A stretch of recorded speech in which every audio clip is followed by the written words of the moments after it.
46ਵੀਂ ਪੰਜਾਬੀ ਅਦਬੀ ਸੰਗਤ ਦਾ ਇਹ ਇਕੱਠ ਹੈ ਤੇ ਮੈਂ ਸਾਰੇ ਆਪਣੇ ਦੋਸਤਾਂ ਮਿੱਤਰਾਂ ਨੂੰ ਜੀ ਆਇਆਂ ਨੂੰ ਕਹਿੰਦੀ ਹੈ ਜਿਨ੍ਹਾਂ ਨੇ ਸਾਡੇ ਨਾਲ ਗੱਲਬਾਤ ਕੀਤੀ ਹੈ ਤੇ ਉਹਨਾਂ ਦਾ ਬਹੁਤ ਬਹੁਤ ਸ਼ੁਕਰੀਆ। ਆਪਣੇ ਪ੍ਰਾਹੁਣਿਆਂ ਦਾ ਵੀ ਬਹੁਤ ਸ਼ੁਕਰੀਆ।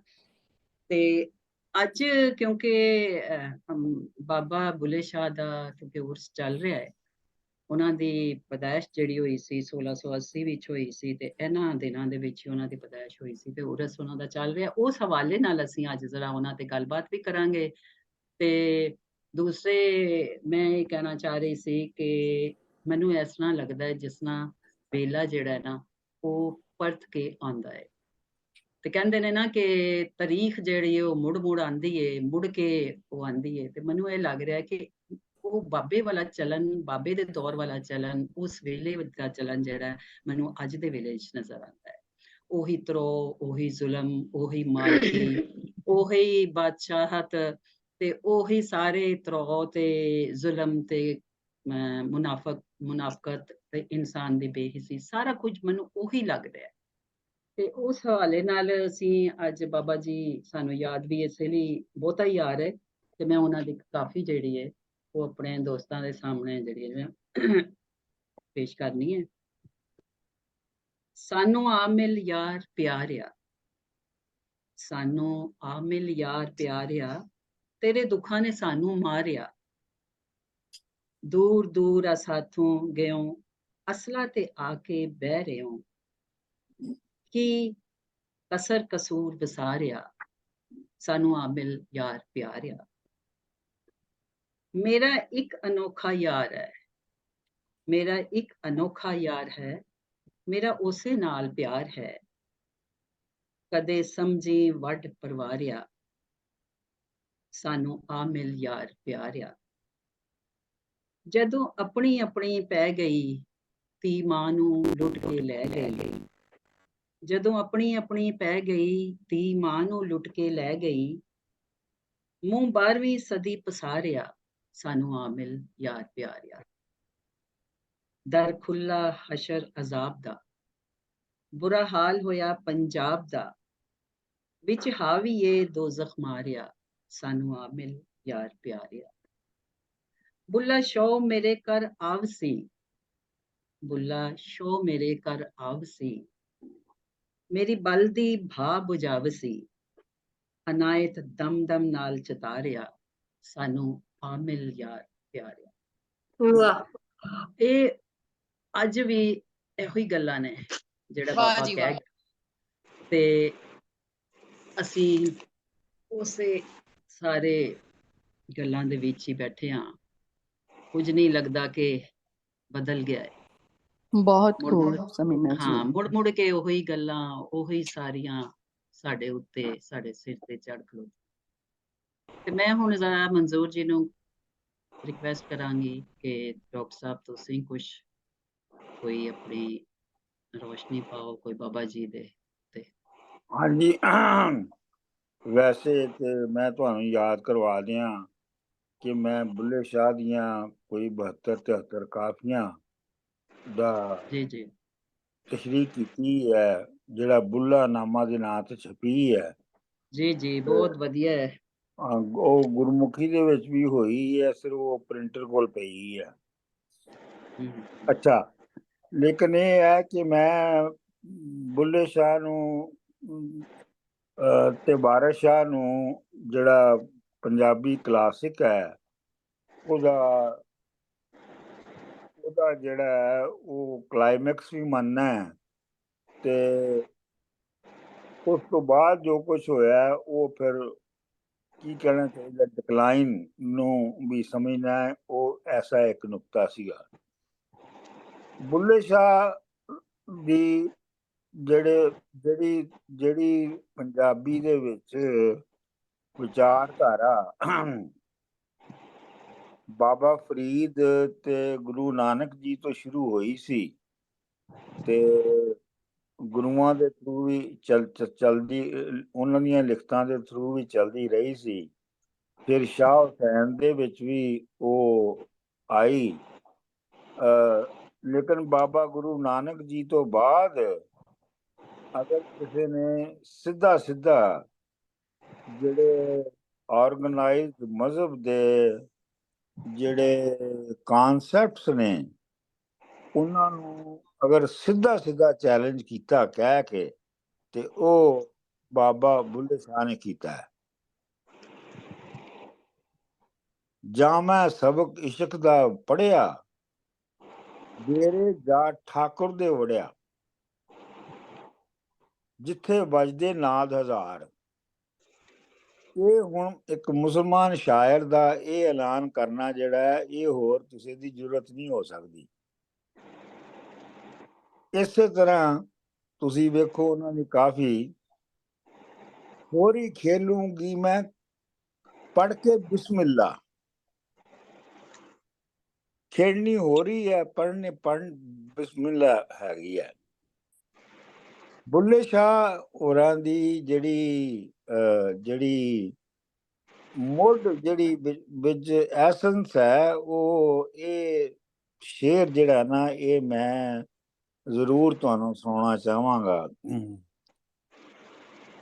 ਕਿਤੇ ਰਾਮਦਾਸ, ਕਿਤੇ ਫਤਿਹ ਮੁਹੰਮਦ, ਇਹੋ ਕਦੀਮੀ ਸ਼ੋਰ, ਨਿਪਟ ਗਿਆ ਦੋਹਾਂ ਦਾ ਝਗੜਾ, ਵਿੱਚੋਂ ਨਿਕਲ ਪਿਆ ਕੋਈ ਹੋਰ। ਕਿ ਬੰਦਾ ਇੱਕ ਹੀ ਹੈ ਪੰਜਾਬ ਦਾ, ਕਿਤੇ ਉਹਦਾ ਨਾਂ ਰਾਮਦਾਸ ਰੱਖਿਆ ਹੈ, ਕਿਤੇ ਉਹਦਾ ਨਾਂ ਫਤਿਹ ਮੁਹੰਮਦ ਹੈ। ਪਰ ਉਹਨਾਂ ਦੇ ਨਾਲ ਜੋ ਕੁਝ ਹੋ ਰਿਹਾ ਹੈ, ਉਹਨਾਂ ਨੂੰ ਜਿਵੇਂ ਦੇ ਭੁਲੇਖੇ ਦਿੱਤੇ ਜਾ ਰਹੇ ਨੇ, ਉਹਨਾਂ ਨੂੰ ਜਿਵੇਂ ਪੁੱਠੀ ਰਾਹ ਤੇ ਪਾਇਆ ਜਾ ਰਿਹਾ ਹੈ, ਤੇ ਉਹਨਾਂ ਨੂੰ ਜਿਵੇਂ ਲੁੱਟਿਆ ਜਾ ਰਿਹਾ ਹੈ, ਉਹ ਇੱਕ ਹੀ ਤਰੀਕਾ ਹੈਗਾ। ਇਸ ਵਾਸਤੇ ਇਹ ਜਿਹੜੀ ਲੜਾਈ ਰਾਮਦਾਸ ਤੇ ਫਤਿਹ ਮੁਹੰਮਦ ਦੇ ਨਾਂ ਦੇ ਉੱਤੇ ਲੜੀ ਜਾ ਰਹੀ ਹੈ, ਇਹ ਲੜਾਈ ਬਿਲਕੁਲ ਇਹਦੀ ਕੋਈ ਨਾ ਬੁਨਿਆਦ ਹੈ, ਨਾ ਇਹਦੀ ਕੋਈ ਜਸਟੀਫਿਕੇਸ਼ਨ ਹੈ। ਇਸ ਲਈ ਅਗਰ ਤੁਸੀਂ ਇਹ ਕਹੋ ਕਿ ਬੁੱਲੇ ਸ਼ਾਹ ਜਿਹੜਾ ਹੈ ਉਹ ਸਾਰੇ ਪੰਜਾਬ ਦਾ ਹਰ ਬੰਦੇ ਦਾ ਸ਼ਾਇਰ ਸੀ। ਇਸ ਲਈ ਤੁਸੀਂ ਦੇਖੋ ਕਿ ਪੰਜਾਬ ਕੀ ਰਾਜਸਥਾਨ, ਗੁਜਰਾਤ, ਹਰ ਥਾਂ ਤੇ, ਸਿੰਧ ਚ ਬੁੱਲੇ ਸ਼ਾਹ ਦੇ ਆਪਣੇ ਆਪਣੇ ਵਰਜਨ ਨੇ। ਇਹ ਹੋਰ ਕਿਸੇ ਸ਼ਾਇਰ ਨਾਲ ਨਹੀਂ ਹੈ। ਮਤਲਬ ਵਾਰਿਸ ਸ਼ਾਹ ਦਾ ਕੋਈ ਰਾਜਸਥਾਨੀ ਵਰਜਨ ਨਹੀਂ ਹੈਗਾ, ਸਿੰਧੀ ਵਰਜਨ ਨਹੀਂ ਹੈਗਾ, ਲੇਕਿਨ ਬੁੱਲੇ ਸ਼ਾਹ ਦਾ ਸਿੰਧੀ ਵਰਜਨ ਵੀ ਹੈਗਾ, ਜਿਹੜਾ ਮੈਂ ਬਹੁਤ ਸੁਣਿਆ ਹੈ। ਰਾਜਸਥਾਨੀ ਵਰਜਨ ਵੀ ਹੈਗਾ, ਜਿਹੜਾ ਮੈਂ ਬਹੁਤ ਸੁਣਿਆ ਹੈ। ਤੇ ਬੁੱਲੇ ਸ਼ਾਹ ਹੋਰਾਂ ਨੇ ਜਿਹੜੀ ਪੂਰੀ ਹਰਕਤ ਸੀਗੀ, ਉਹਨੂੰ ਇੱਕ ਕਰਨ ਦੇ ਵਿੱਚ ਜਿਹੜੀ ਵੀ ਅੜਚਲ ਸੀਗੀ ਮਜ਼ਹਬ ਦੀ, ਉਹਨੂੰ ਨਾਂ ਲੈ ਕੇ ਹਿੱਟ ਕੀਤਾ। ਦੇਖੋ ਨਾ, ਹੁਣ ਆਪਣਾ ਸ਼ਾਹ ਹੁਸੈਨ ਨੂੰ ਤੁਸੀਂ ਲਵੋ, ਤੇ ਸ਼ਾਹ ਹੁਸੈਨ ਉਰੀ ਕਾਜ਼ੀ ਉੱਤੇ ਤਨਕੀਦ ਯਾਨੀ ਕ੍ਰਿਟਿਸਿਜ਼ਮ ਤੇ ਕਰਦੇ ਨੇ, ਪਰ ਹੌਲੀ ਜਿਹੀ ਕਰਦੇ ਨੇ।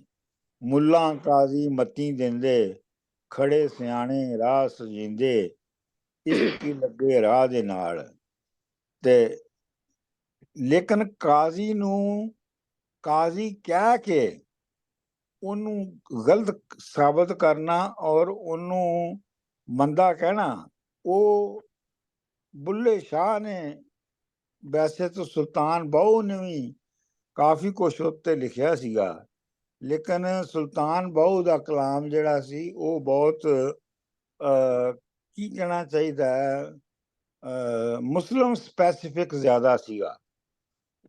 ਬੁੱਲੇ ਸ਼ਾਹ ਦਾ ਕਲਾਮ ਕੋਈ ਇੱਕ ਸਪੈਸੀਫਿਕ ਨਹੀਂ ਹੈ, ਉਹ ਨਾ ਸਿੱਖ ਸਪੈਸੀਫਿਕ ਹੈ, ਨਾ ਹਿੰਦੂ ਸਪੈਸੀਫਿਕ ਹੈ, ਨਾ ਉਹ ਕੋਈ ਹੋਰ ਸਪੈਸੀਫਿਕ ਹੈ।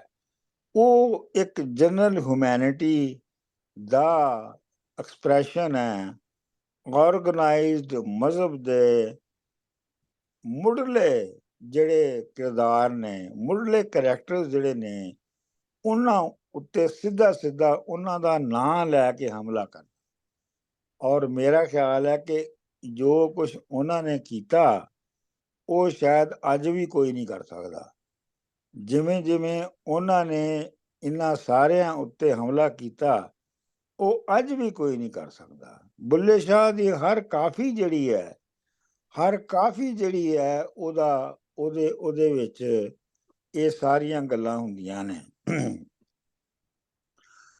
ਇੱਕ ਇੱਕ ਸਵਾਲ ਜਿਹੜਾ ਮੇਰੇ ਦਿਮਾਗ ਵਿੱਚ ਘੁੰਮਦਾ ਰਹਿੰਦਾ ਹੈ, ਔਰ ਉਹਦਾ ਮੈਂ ਅਜੇ ਤੱਕ ਜਵਾਬ ਨਹੀਂ ਲੱਭ ਸਕਿਆ, ਕਿ ਬੁੱਲੇ ਸ਼ਾਹ ਔਰ ਵਾਰਿਸ ਸ਼ਾਹ ਦੋਵੇਂ ਜਿਹੜੇ ਮਹਾਕਵੀ ਸਨ ਪੰਜਾਬ ਦੇ, ਦੋਵਾਂ ਨੇ ਬੁਰਾ ਹਾਲ ਹੋਇਆ ਪੰਜਾਬ ਦਾ, ਇਹ ਦੋਵਾਂ ਨੇ ਵਰਤਿਆ। ਵਾਰਿਸ ਸ਼ਾਹ ਨੇ ਵੀ ਵਰਤਿਆ ਤੇ ਬੁੱਲੇ ਸ਼ਾਹ ਨੇ ਵੀ ਵਰਤਿਆ। ਮੈਨੂੰ ਇਹ ਲੱਗਦਾ ਹੈ ਕਿ ਜਿਹੜੀ ਉਸ ਵੇਲੇ ਪੰਜਾਬ ਵਿੱਚ ਤਬਦੀਲੀ ਆ ਰਹੀ ਸੀ, ਜਿਹੜੀ ਥਲੜੀ ਜਟਾਲੀ ਵਾਹੀਵਾਨ ਜਿਹੜੇ ਨੇ ਉਹ ਬਗਾਵਤ ਕਰ ਰਹੇ ਸਨ, ਮੁਗਲ ਸ਼ਾਹੀ ਔਰ ਮੁਗਲ ਸ਼ਾਹੀ ਦੀ ਸੈਟਅਪ ਦੇ ਖਿਲਾਫ, ਉਹਦੇ ਵਿੱਚ ਜ਼ਾਹਰ ਗੱਲ ਹੈ ਕਿ ਕੋਈ ਬਕਾਇਦਾ ਫੌਜਾਂ ਤੇ ਲੜ ਨਹੀਂ ਸੀ ਰਹੀਆਂ। ਉਹਦੇ ਵਿੱਚ ਮੈਨੂੰ ਕਦੀ ਕਦੀ ਲੱਗਦਾ ਹੈ ਕਿ ਉਹਨੂੰ ਕੰਪਰੀਹੈਂਡ ਕਰਨ ਦੇ ਵਿੱਚ ਥੋੜੀ ਜਿਹੀ ਘਾਟ ਰਹਿ ਗਈ ਇਹਨਾਂ ਦੋਵਾਂ ਸ਼ਾਇਰਾਂ ਦੇ ਵਿੱਚ ਹੀ। ਔਰ ਸ਼ਾਇਦ ਇਹ ਜਾਇਜ਼ ਵੀ ਸੀ, ਕਿਉਂਕਿ ਉਸ ਵੇਲੇ ਉਸ ਤੋਂ ਅੱਗੇ ਦੇਖਿਆ ਜਾਣਾ ਜਿਹੜਾ ਹੈ ਉਹ ਬਹੁਤ ਮੁਸ਼ਕਿਲ ਸੀ। ਤੇ ਸ਼ਾਇਦ ਇਹ ਵੀ ਗੱਲ ਸੀ ਕਿ ਦੋਵਾਂ ਨੂੰ ਲੱਗ ਰਿਹਾ ਸੀ ਕਿ ਜਿਹੜੀ ਸ਼ੈ ਨੂੰ ਹਟਾ ਕੇ ਜੋ ਕੁਝ ਰਿਪਲੇਸ ਕੀਤਾ ਜਾ ਰਿਹਾ ਉਹ ਵੀ ਸ਼ਾਇਦ ਪਹਿਲੇ ਵਗੈਰਾ ਹੀ ਹੈ, ਜਿਵੇਂ ਪਹਿਲੇ ਸੀ ਉਵੇਂ ਦੇ ਨਵੇਂ ਹਾਕਮ ਜਿਹੜੇ ਨੇ ਉਹ ਬਣਦੇ ਜਾ ਰਹੇ ਨੇ।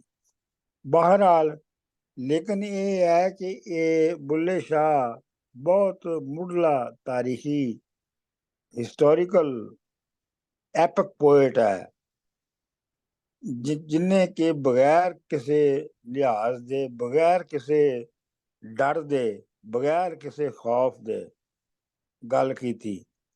ਬੁੱਲੇ ਸ਼ਾਹ ਨੂੰ ਬੜੀਆਂ ਸਖਤੀਆਂ ਵੀ ਪੇਸ਼ ਆਈਆਂ, ਕਿਉਂਕਿ ਜਿਹੜਾ ਕਸੂਰ ਸੀ ਉਸ ਵੇਲੇ ਉਹ ਪਠਾਨਾਂ ਦੇ ਕਬਜ਼ੇ ਵਿੱਚ ਸੀਗਾ, ਤੇ ਪਠਾਨ ਜਿਹੜੇ ਸੀ, ਪਠਾਨ ਹਾਕਮ ਜਿਹੜਾ ਸੀ ਉਹ ਇੰਨਾ ਜ਼ਿਆਦਾ ਰਿਲੀਜੀਅਸ ਸੀ ਕਿ ਆਪਣੀ ਹਾਥੀ ਦੇ ਪਿੱਛੇ ਆਪਣੇ ਉਹ ਕਾਜ਼ੀ ਨੂੰ ਬਿਠਾਲਦਾ ਸੀ, ਤੇ ਕਾਜ਼ੀ ਜੋ ਕੁਛ ਉਹਨੂੰ ਕਹਿੰਦਾ ਸੀ ਉਹੀ ਉਹ ਕਰਦਾ ਸੀਗਾ।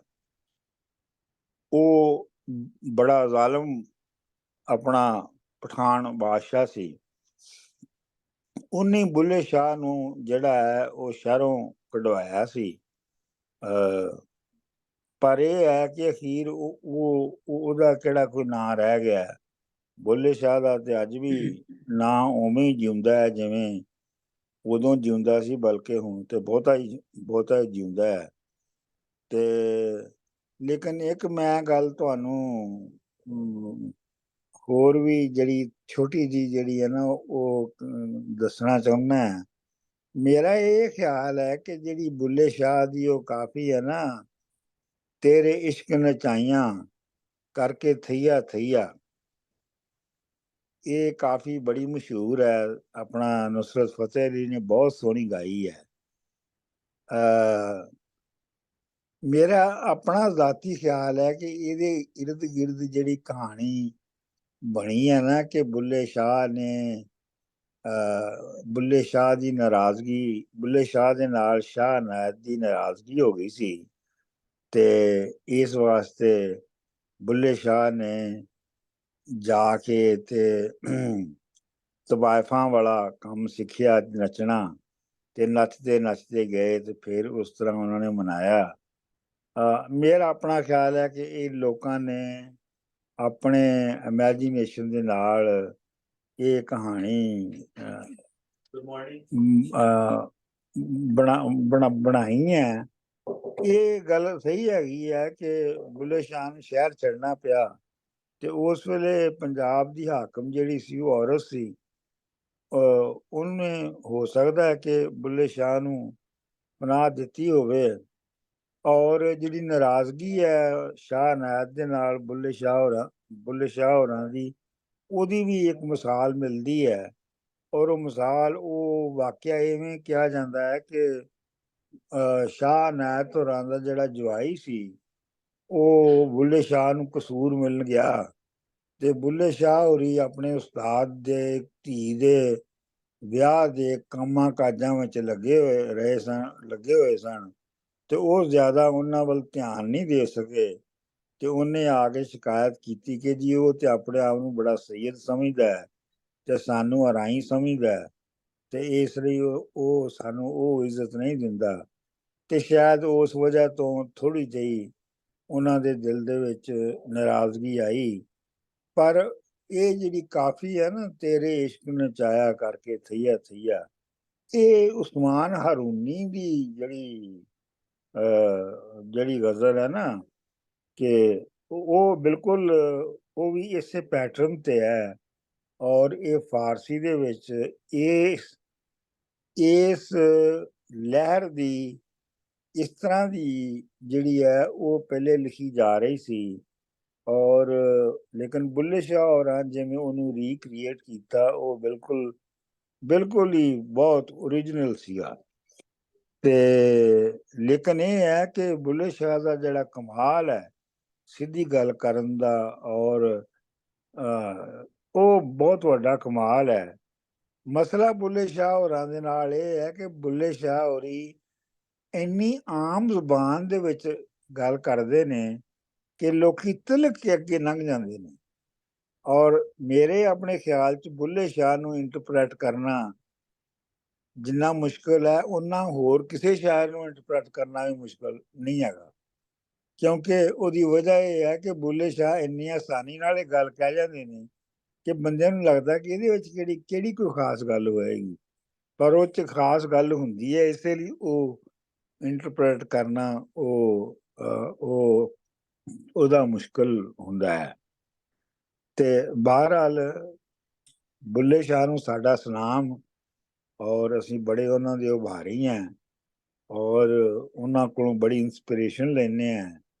ਔਰ ਇਹ ਜਿਹੜੀ ਹੈ ਪ੍ਰੇ ਕਰਨੇ ਆ ਕਿ ਸਾਡੇ 'ਚ ਵੀ ਉਹ ਜ਼ਰੂਰਤ ਪੈਦਾ ਹੋਵੇ ਕਿ ਅਸੀਂ ਬੁੱਲੇ ਸ਼ਾਹ ਦੀ ਤਰ੍ਹਾਂ ਸਿੱਧੀ ਗੱਲ ਕਰ ਸਕੀਏ। ਮੇਰੇ ਖਿਆਲ ਹੈ ਇੰਨੀ ਗੱਲ ਕਾਫੀ ਹੈ।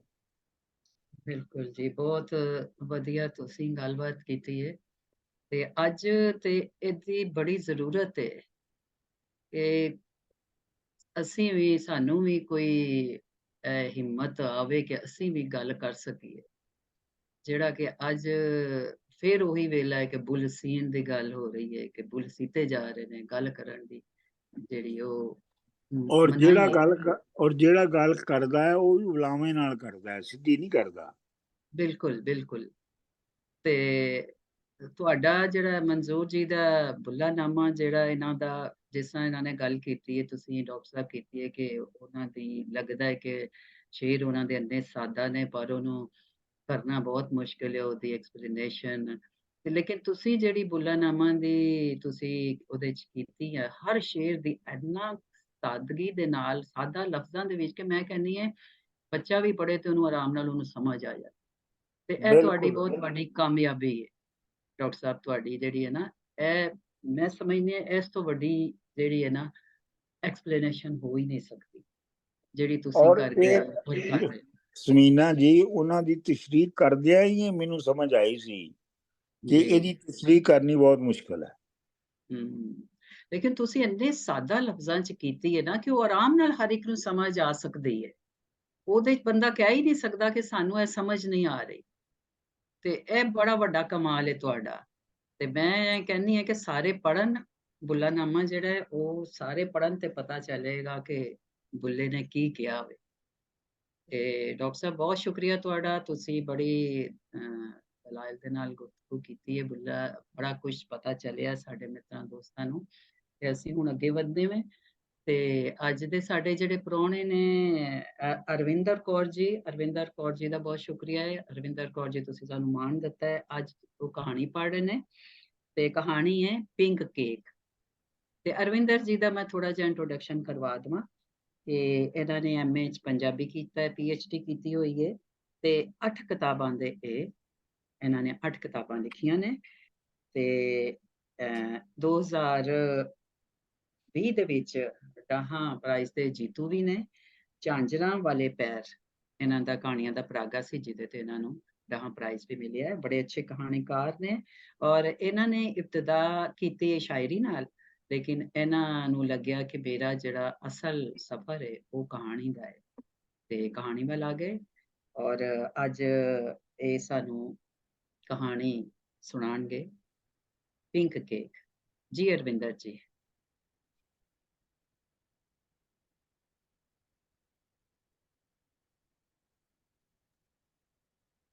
ਅਰਵਿੰਦਰ ਜੀ ਆਵਾਜ਼ ਆ ਰਹੀ ਹੈ ਤੁਹਾਨੂੰ? ਹਾਂ, ਅਨਮਿਊਟ ਕਰੋ ਆਪਣੇ ਆਪ। ਹਾਂਜੀ, ਤੁਸੀਂ ਮਿਊਟ ਹੋ। ਤੁਸੀਂ ਮਿਊਟ ਹੋ, ਅਨਮਿਊਟ ਕਰੋ। ओके जी, हुन ठीक है जी जी जी ठीक है, बिल्कुल जी। जी। तो शुक्रिया समीना जी। मैनू ना बड़ा चाह है अदबी संगत दा। ਉਹਦੇ ਪਿੱਛੇ ਇੱਕ ਬੜਾ ਵੱਡਾ ਰੀਜ਼ਨ ਹੈ ਕਿ ਜਿਹੜਾ ਆਪਣਾ ਇਹ ਪਹਿਲਾ ਗਰੁੱਪ ਸੀ, ਇਸ ਦੇ ਵਿੱਚ ਮੈਂ 2021 ਦੇ ਵਿੱਚ ਹੀ ਮੇਰੀ ਕਿਤਾਬ ਆਈ ਤੇ ਉਦੋਂ ਹੀ ਮੇਰੀ ਕਹਾਣੀ ਛਪੀ ਸੀ, ਝਾਂਜਰਾਂ ਵਾਲੇ ਪੈਰ, ਸਿਰਜਣਾ ਦੇ 200ਵੇਂ ਅੰਕ ਦੇ ਵਿੱਚ। ਉਹੀ ਕਹਾਣੀ ਮੈਂ ਇੱਥੇ ਪੜ੍ਹੀ ਸੀ। ਮੈਨੂੰ ਜਾਵੇਦ ਬੂਟਾ ਜੀ ਵੀ ਯਾਦ ਆ ਰਹੇ ਨੇ, ਉਹ ਉਸ ਦੇ ਵਿੱਚ ਸ਼ਾਮਲ ਸੀਗੇ ਉਦੋਂ।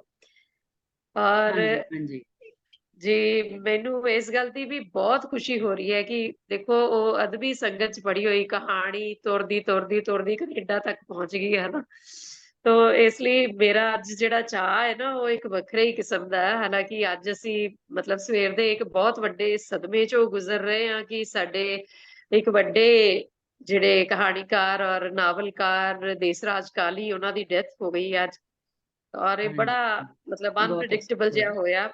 ਇਸ ਦੇ ਬਾਵਜੂਦ ਅਦਬੀ ਸੰਗਤ ਦੇ ਨਾਲ ਜੁੜਨਾ ਜਿਹੜਾ ਨਾ ਉਹ ਯਾਨੀ ਇੱਕ ਇੰਟਰਨੈਸ਼ਨਲ ਲੈਵਲ ਦੇ ਉੱਤੇ ਇੱਕ ਆਪਣੇ ਆਪ ਦੇ ਵਿੱਚ ਮੈਨੂੰ ਲੱਗਦਾ ਅਚੀਵਮੈਂਟ ਹੁੰਦੀ ਹੈ ਬੰਦੇ ਦੀ।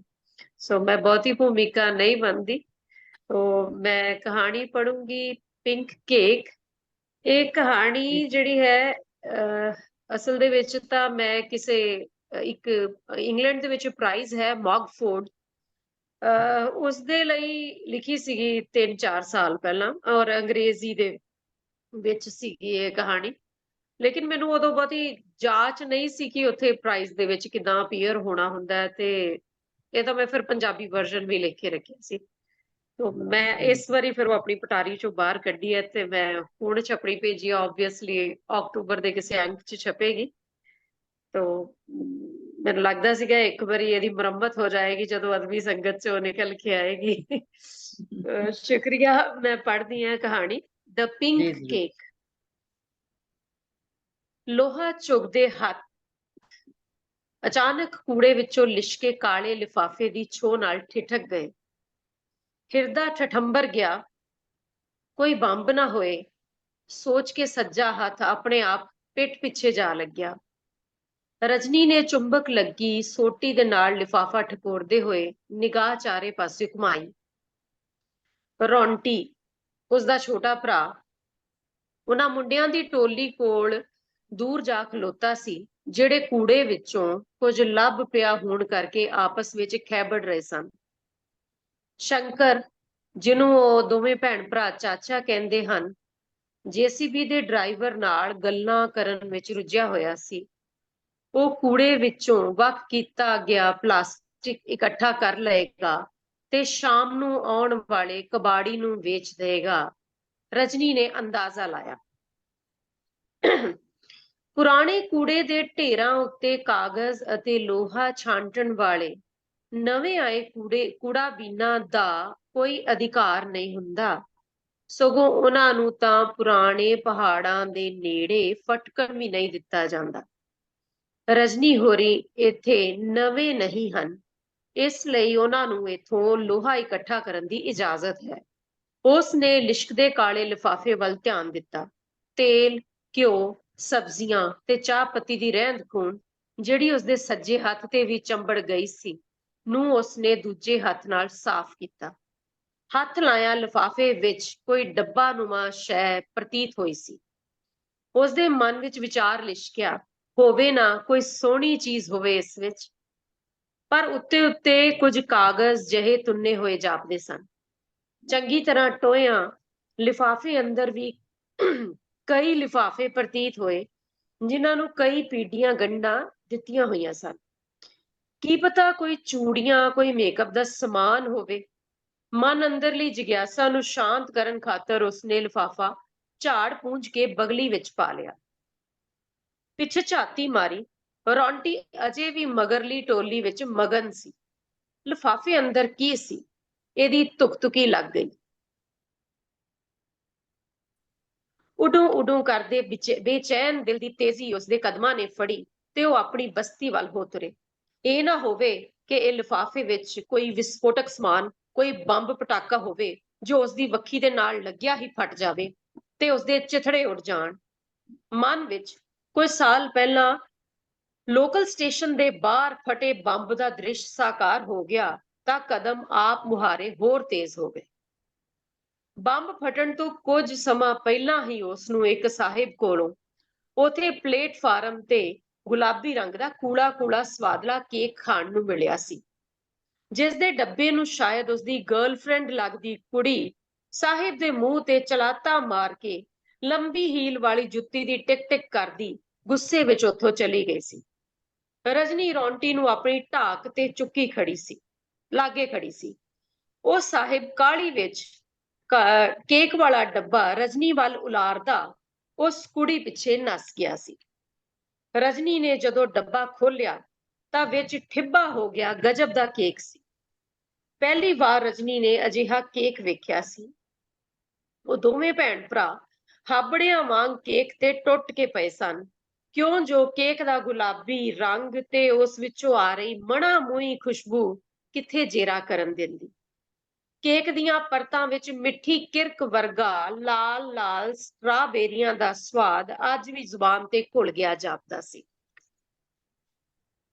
ਕੇਕ ਨੂੰ ਚੇਤੇ ਕਰਦਿਆਂ ਸਵਾਦ ਹੋ ਗਈ ਰਜਨੀ ਆਪਣੀ ਝੁੱਗੀ ਦੇ ਬੂਹੇ ਅੱਗੇ ਜਾ ਪਹੁੰਚੀ। ਝੁੱਗੀ ਦੇ ਟੀਨ ਵਾਲੇ ਬੂਹੇ ਦੀ ਤਾਰ ਖੋਲ ਕੇ ਉਹਨੂੰ ਅੰਦਰ ਵੜਦੀ ਨੂੰ ਸਾਹਮਣੀ ਝੁੱਗੀ ਵਾਲੀ ਨੰਦਨੀ ਤਾਈ ਨੇ ਆਵਾਜ਼ ਦਿੱਤੀ, ਛੋਰੀ ਇੱਤੀ ਜਲਦੀ, ਤੂੰ ਠੀਕ ਤਾਂ ਹੈ? ਪਹਿਲਾਂ ਹਾਂ, ਫਿਰ ਨਾ ਵਿੱਚ ਸਿਰ ਹਿਲਾਉਂਦੀ ਉਹ ਛੱਪਰ ਅੰਦਰ ਵੜ ਗਈ। ਟੀਨ ਦੇ ਬੂਹੇ ਨੂੰ ਵਾਪਸ ਲਾਇਆ, ਧੱਕ ਧੱਕ ਕਰਦੇ ਦਿਲ ਨਾਲ ਤਖਤਪੋਸ਼ਨੁਮਾ ਮੰਜੇ ਦੇ ਨੇੜੇ ਜ਼ਮੀਨ ਤੇ ਬੈਠ ਗਈ। ਫਟੀ ਪੁਰਾਣੀ ਚਾਦਰ ਠੀਕ ਕੀਤੀ, ਕਾਹਲੀ ਨਾਲ ਲਿਫਾਫਾ ਬਗਲੀ ਚੋਂ ਕੱਢ ਕੇ ਮੰਜੇ ਤੇ ਰੱਖਿਆ, ਹੌਸਲਾ ਕਰਕੇ ਕੰਨ ਨੇੜੇ ਕੀਤਾ ਅਤੇ ਕੋਈ ਆਵਾਜ਼ ਤਾਂ ਨਹੀਂ ਆ ਰਹੀ। ਨਹੀਂ ਆ ਰਹੀ ਸੀ। ਰਹਿੰਦ ਖੂਨ ਨੂੰ ਲੀਰ ਨਾਲ ਸਾਫ਼ ਕੀਤਾ, ਚਾਕੂ ਨਾਲ ਗੰਢਾਂ ਕੱਟੀਆਂ। ਲਿਫਾਫੇ ਅੰਦਰੋਂ 3 ਹੋਰ ਲਿਫਾਫੇ ਨਿਕਲਦੇ ਤੁਰੇ ਆਏ। 1 2 3 4। ਉਤਸੁਕਤਾ ਨਾਲ ਉਸ ਨੂੰ ਆਪਣੀ ਦਿਲ ਦੀ ਧੜਕਣ ਸਾਫ਼ ਸੁਣਾਈ ਦੇਣ ਲੱਗੀ ਸੀ। ਉਹ ਤਰਬਕ ਕੇ ਉੱਠੀ, ਜਿਵੇਂ ਵਿੱਚੋਂ ਕਿਸੇ ਬਿੱਛੂ ਨੇ ਡੰਗ ਮਾਰਿਆ ਹੋਵੇ। ਅੱਖਾਂ ਮਲੀਆਂ, ਫਿਰ ਵੇਖਿਆ ਅੰਦਰ ਜੋ ਕੁਝ ਸੀ ਉਸਦਾ ਕਿਆਸ ਤਾਂ ਉਸਨੇ ਸੁਪਨੇ ਵਿੱਚ ਵੀ ਨਹੀਂ ਸੀ ਕੀਤਾ। ਫਿਰ ਹੌਸਲਾ ਕਰਕੇ ਲਾਗੇ ਬੈਠੀ। ਉਸਦੇ ਦੋਵੇਂ ਹੱਥ ਲਿਫਾਫੇ ਵਿੱਚੋਂ 5-500 ਦੇ ਨੋਟਾਂ ਦੀਆਂ ਗੱਡੀਆਂ ਕੱਢ ਕੇ ਬਾਹਰ ਰੱਖਣ ਲੱਗੀ। 1 2 5 8 10। ਫਿਰ ਤੋਂ ਗਿਣਤੀ ਕੀਤੀ। ਉਸਨੂੰ ਨਾ ਤਾਂ ਆਪਣੀਆਂ ਅੱਖਾਂ ਤੇ ਵਿਸ਼ਵਾਸ ਆ ਰਿਹਾ ਸੀ, ਨਾ ਕਿਸਮਤ ਤੇ। ਬਿਸਤਰੇ ਉੱਤੇ ਰੱਖੀਆਂ ਨੋਟਾਂ ਦੀਆਂ ਗੱਡੀਆਂ ਨੂੰ ਉਂਗਲਾਂ ਰੱਖ ਕੇ ਫਿਰ ਤੋਂ ਗਿਣਿਆ। 10 ਗੱਡੀਆਂ ਸਨ। ਹਰੇ ਹਰੇ ਰੰਗ ਦੇ ਨੋਟਾਂ ਦੀਆਂ ਇਹਨਾਂ ਗੱਟੀਆਂ ਵਿੱਚ ਕਿੰਨੇ ਰੁਪਈਏ ਹੋਣਗੇ, ਇਤਨੀ ਗਿਣਤੀ ਤਾਂ ਉਸਨੂੰ ਨਹੀਂ ਸੀ ਆਉਂਦੀ। ਉਹ ਵਾਰ-ਵਾਰ ਕਦੇ ਨੋਟਾਂ ਨੂੰ ਹੱਥ ਲਾਉਂਦੀ, ਕਦੀ ਆਪਣੇ ਆਪ ਨੂੰ ਚੁੰਡੀਆਂ ਵੱਢ ਕੇ ਵੇਖਦੀ। ਉਸਨੇ ਰੌਂਟੀ ਦੀ ਤਲਾਈ, ਜੋ ਪਿਛਲੇ ਸਾਲ ਉਹਨਾਂ ਨੂੰ ਕੂੜੇ ਤੋਂ ਹੀ ਲੱਭੀ ਸੀ, ਨੁੱਕਰੋਂ ਚੁੱਕ ਕੇ ਨੋਟਾਂ ਤੇ ਲਿਆ ਵਿਛਾਈ। ਆਪ ਉਸ ਉੱਤੇ ਲੰਮੇ ਪੈ ਗਈ। ਕੁਝ ਧਿਆਨ ਚ ਲਿਸ਼ਕਿਆ ਤੇ ਉੱਠ ਕੇ ਤਲਾਈ ਦੀ ਨੁੱਕਰ ਚੁੱਕ ਦਿੱਤੀ। 5-500 ਦੇ ਹਰੇ ਰੰਗ ਦੇ ਉਹੀ ਨੋਟ ਸਨ ਜੋ ਅੱਜ ਕੱਲ ਚੱਲ ਰਹੇ ਸਨ। ਵਰਨਾ ਨੋਟਬੰਦੀ ਤੋਂ ਬਾਅਦ ਤਾਂ ਸ਼ੰਕਰ ਨੂੰ ਕਈ ਵਾਰ ਰਾਤੋਂ ਰਾਤ ਪੁਰਾਣੇ ਆਖ ਦਿੱਤੇ ਗਏ ਨੋਟਾਂ ਦੇ ਝੋਲਿਆਂ ਦੇ ਝੋਲੇ ਕੂੜੇ ਵਿੱਚੋਂ ਲੱਭਦੇ ਰਹੇ। ਉਹਨਾਂ ਨੂੰ ਸ਼ੰਕਰ ਚਾਚਾ ਨੇ ਕਈ ਥਾਈਂ ਬਦਲਾਉਣ ਲਈ ਹੱਥ ਪੈਰ ਮਾਰੇ ਸਨ, ਪਰ ਸਫਲ ਨਹੀਂ ਸੀ ਹੋ ਸਕਿਆ। ਹਾਰ ਕੇ ਉਹਨਾਂ ਨੂੰ ਉਹ 5-500 ਤੇ 1000 ਦੇ ਨੋਟ ਚੁੱਲ੍ਹੇ ਦੀ ਅੱਗ ਵਿੱਚ ਮਚਾ ਕੇ ਮੁਕਾਉਣੇ ਪਏ। ਰਜਨੀ ਨੇ ਗੱਡੀ ਵਿੱਚੋਂ ਇੱਕ ਨੋਟ ਬਾਹਰ ਕੱਢਿਆ, ਵੇਖਿਆ ਇਸ 500 ਰੁਪਏ ਦੇ ਹਰੇ ਨੋਟ ਉੱਤੇ ਮਹਾਤਮਾ ਗਾਂਧੀ ਦੀ ਮੂਰਤ ਛਪੀ ਹੋਈ ਸੀ। ਗਾਂਧੀ ਦੇ ਮੂੰਹ ਅੱਗੇ ਹਰੀਆਂ ਚਮਕਦਾਰ 6 ਡੱਬੀਆਂ ਜੜੀਆਂ ਹੋਈਆਂ ਸਨ। ਝੀਤ ਵਿੱਚੋਂ ਬਾਹਰੋਂ ਆ ਰਹੀ ਰੌਸ਼ਨੀ ਵਿੱਚ ਉਸਨੇ ਨੋਟ ਉਲਟਾ ਪਲਟਾ ਕੇ ਵੇਖਿਆ। ਗਾਂਧੀ ਦੀ ਪਿੱਠ ਪਿੱਛੇ ਇਹ ਲਾਲ ਕਿਲਾ ਉਸ ਦੇ ਸਕੂਲੇ ਪੜ੍ਹਨ ਸਮੇਂ ਦੀ ਸਮਾਜਿਕ ਦੀ ਕਿਤਾਬ ਦੇ ਵਿੱਚ ਵੀ ਹੁੰਦਾ ਸੀ। ਗਾਂਧੀ ਦੀ ਐਨਕ ਉੱਤੇ ਸਵੱਛ ਭਾਰਤ ਵੀ ਲਿਖਿਆ ਹੋਇਆ ਸੀ। ਇਤਨਾ ਕੁ ਤਾਂ ਉਸਨੇ ਮਿਊਨਿਸਪੈਲਿਟੀ ਦੇ ਸਕੂਲ ਤੋਂ ਪੜ੍ਹਨਾ ਸਿੱਖਿਆ ਹੀ ਸੀ। ਇਹ ਸੋਚ ਕੇ ਉਸਨੂੰ ਝੁੰਝਣੀ ਆ ਗਈ ਕਿ ਕੂੜੇ ਦੇ ਢੇਰ ਵਿੱਚੋਂ ਸਵੱਛ ਭਾਰਤ ਵਾਲੇ ਨੋਟ ਸ਼ਾਇਦ ਉਸਨੂੰ ਬਾਪੂ ਗਾਂਧੀ ਦੀ ਕਿਰਪਾ ਨਾਲ ਮਿਲੇ ਸਨ। ਉਸਨੇ ਗਾਂਧੀ ਦੀ ਫੋਟੋ ਨੂੰ ਚੁੰਮਿਆ, ਬਾਪੂ ਗਾਂਧੀ ਕੀ ਜੈ ਆਖ ਛੱਪੜ ਦੀ ਛੱਤ ਵੱਲ ਨੂੰ ਲੱਗੀ ਬੰਨੀ ਤੇ ਪਈ ਗਣੇਸ਼ ਭਗਵਾਨ ਦੀ ਮੂਰਤੀ ਵੱਲ ਵੇਖਿਆ। ਇਹ ਉਹ ਮੂਰਤੀ ਸੀ ਜੋ ਗਣੇਸ਼ ਵਿਸਰਜਨ ਵਾਲੇ ਦਿਨ ਸਮੁੰਦਰ ਵਿੱਚ ਡੁੱਬਣੋਂ ਇਨਕਾਰ ਕਰ ਗਈ ਸੀ। ਰਜਨੀ ਨੂੰ ਉੱਥੋਂ ਲੱਭੀ ਇਹ ਮੂਰਤੀ ਆਪਣੀ ਕਿਸਮਤ ਦਾ ਗਣੇਸ਼ ਭਗਵਾਨ ਲੱਗਦੀ ਸੀ। ਉਸਨੇ ਨੋਟ ਦੋਹਰੀ ਤੈਅ ਕਰਕੇ ਗਣੇਸ਼ ਦੀ ਮੂਰਤੀ ਥੱਲੇ ਰੱਖ ਦਿੱਤਾ ਤੇ ਸਿਰ ਹਲਕਾ ਜਿਹਾ ਨਿਵਾਇਆ। ਉਹ ਇਹਨਾਂ ਪੈਸਿਆਂ ਨਾਲ ਕੀ ਕਰ ਸਕਦੀ ਸੀ। ਇਹਨਾਂ ਭੰਬਲ ਭੂਸਿਆਂ 'ਚ ਪਈ ਉਹ ਬਿਸਤਰੇ ਤੇ ਆਣ ਪਈ। ਪਰ ਉਹ ਰੌਂਟੀ ਦਾ ਕੀ ਕਰੇ? ਉਸਨੂੰ ਦੱਸੇ ਜਾਂ ਨਾ ਦੱਸੇ, ਉਹ ਤਾਂ ਨਿਰਾ ਭੌਂਕਾ ਹੀ ਹੈ। ਵਿਚਾਰ ਉਸਨੂੰ ਪਰੇਸ਼ਾਨ ਕਰਨ ਲੱਗਾ। ਰੌਂਟੀ ਤਾਂ ਸ਼ੰਕਰ ਚਾਚਾ ਤੋਂ ਕੋਈ ਗੱਲ ਨਹੀਂ ਸੀ ਲੁਕਾਉਂਦਾ। ਆਖਰ ਉਸਤਾਦ ਨੇ ਹੀ ਤਾਂ ਦੋਵੇਂ ਭੈਣ ਭਰਾਵਾਂ ਨੂੰ ਪਾਲਿਆ ਸੀ। ਪਰ ਚਾਚੇ ਨੂੰ ਇਸ ਬਾਰੇ ਤਾਂ ਬਿਲਕੁਲ ਨਹੀਂ ਦੱਸਣਾ ਸੀ। ਉਹਨੇ ਆਪਣੇ ਆਪ ਨਾਲ ਪੱਕ ਕੀਤੀ। ਫਿਰ ਅਚਾਨਕ ਉਹ ਦੁਬਾਰਾ ਉੱਠੀ ਤੇ ਆਪਣੀ ਕਮੀਜ਼ ਦੇ ਪਿਛਲੇ ਘੇਰੇ ਨੂੰ ਅਗਾਂਹ ਲਿਆ ਕੇ ਜਾਂਚਣ ਲੱਗੀ। ਮਹੀਨੇ ਦੇ ਭਿੱਜੇ ਦਿਨ ਚੱਲ ਰਹੇ ਸਨ। ਨੋਟਾਂ ਤੇ ਕਿਤੇ ਕੋਈ ਦਾਗ ਹੀ ਨਾ ਲੱਗ ਜਾਏ। ਨਜ਼ਰ ਸਾਹਮਣੇ ਤਰਪਾਲ ਨਾਲ ਚਿਪਕੇ ਟੁੱਟੇ ਸ਼ੀਸ਼ੇ ਵਿੱਚ ਆਪਣੇ ਆਪ ਨਾਲ ਜਾ ਮਿਲੀ। ਉਹ ਮੁਸਕਰਾ ਪਈ, ਚੇਤੇ ਕਰਕੇ ਕਿ ਜਦੋਂ ਉਸਨੂੰ ਪਿਛਲੀ ਦੀਵਾਲੀ ਤੇ ਪਹਿਲੀ ਵਾਰ ਮਾਹਵਾਰੀ ਆਈ ਸੀ ਤਾਂ ਉਸ ਦੇ ਸੁੱਤੀ ਪਈ ਦੇ ਕੱਪੜੇ ਲਹੂ ਨਾਲ ਭਰ ਗਏ ਸਨ। ਬਿਸਤਰੇ ਤੇ ਇਤਨਾ ਖੂਨ ਦੇਖ ਕੇ ਰੌਂਟੀ ਨੇ ਖੂਨ ਚੀਕ ਉੱਠਿਆ ਸੀ। ਰੱਬੋਂ ਹੀ ਸ਼ੰਕਰ ਚਾਚਾ ਬਾਹਰ ਗਿਆ ਹੋਇਆ ਸੀ। ਸਾਹਮਣੀ ਨੰਦਨੀ ਤਾਈ, ਜਿਸ ਦਾ ਸ਼ੰਕਰ ਨਾਲ ਟਾਂਕਾ ਵੀ ਸੀ, ਉਸਨੇ ਰੌਂਟੀ ਨੂੰ ਦਬਕਾ ਮਾਰ ਕੇ ਚੁੱਪ ਕਰਾਉਂਦਿਆਂ ਮੌਕਾ ਸੰਭਾਲ ਲਿਆ ਸੀ। ਕਿਤਨਾ ਚਲਾਕ ਹੈ ਸ਼ੰਕਰ, ਚਾਚਾ ਕਹਿਣ ਨੂੰ ਉਹਦਾ ਜੀ ਨਹੀਂ ਕੀਤਾ। ਉਹ ਬੁੜਬੜਾਈ, ਆਪਣੀ ਲੜਕੀ ਹੋਤੀ तो क्या ऐसे रखता जिस तरह शंकर उस तो रोज लोहा वेचण दी कमाई खो लैंदा सी। मन विच उस लई रंज जाग उठ्या। साला कह के उसने थुक्या। इन्ने चेर विच रौंटी धुस दे के छाला मारदा अंदर वड़िया। रजनी दे कुछ बोलण तो पहला वो टपूसी मार के मंजे ते जा चढ़िया। इतनी जल्दी क्यों आ गई? सवाल वर्गी हैरानी रौंटी दे बोलां विच सी। फिर बुखार हो गया था, धूप में सिर घूमने लगा तो चली आई। बेदिली नाल रजनी बोली, शंकर चाचा ला रहा है खाना, अभी होटल वाली गाड़ी आई थी, बहुत कुछ है उसमें। कहंदियां रौंटी दे मूंह दी लार वग तुरी। उस दे हत्थां विच रंग बरंगियां डब्बियां दा टुੱਟਾ ਭੱਜਾ ਪਲਾਸਟਿਕ ਦਾ ਰੂਬਿਕ ਕਿਊਬ ਸੀ। ਉਹ ਦੋਵੇਂ ਹੱਥਾਂ ਨਾਲ ਉਹਦੇ ਜੋੜ ਤੋੜ ਬਣਾਉਂਦਾ ਗੁਣਗੁਣਾਉਣ ਵਿੱਚ ਮਸਤ ਸੀ। ਹੋਟਲਾਂ ਦਾ ਵਧਿਆ ਹੋਇਆ ਖਾਣਾ ਅਕਸਰ ਇਹਨਾਂ ਕੂੜਾ ਬੀਨਾਂ ਦਾ ਭੋਜਨ ਹੋਇਆ ਕਰਦਾ ਹੈ।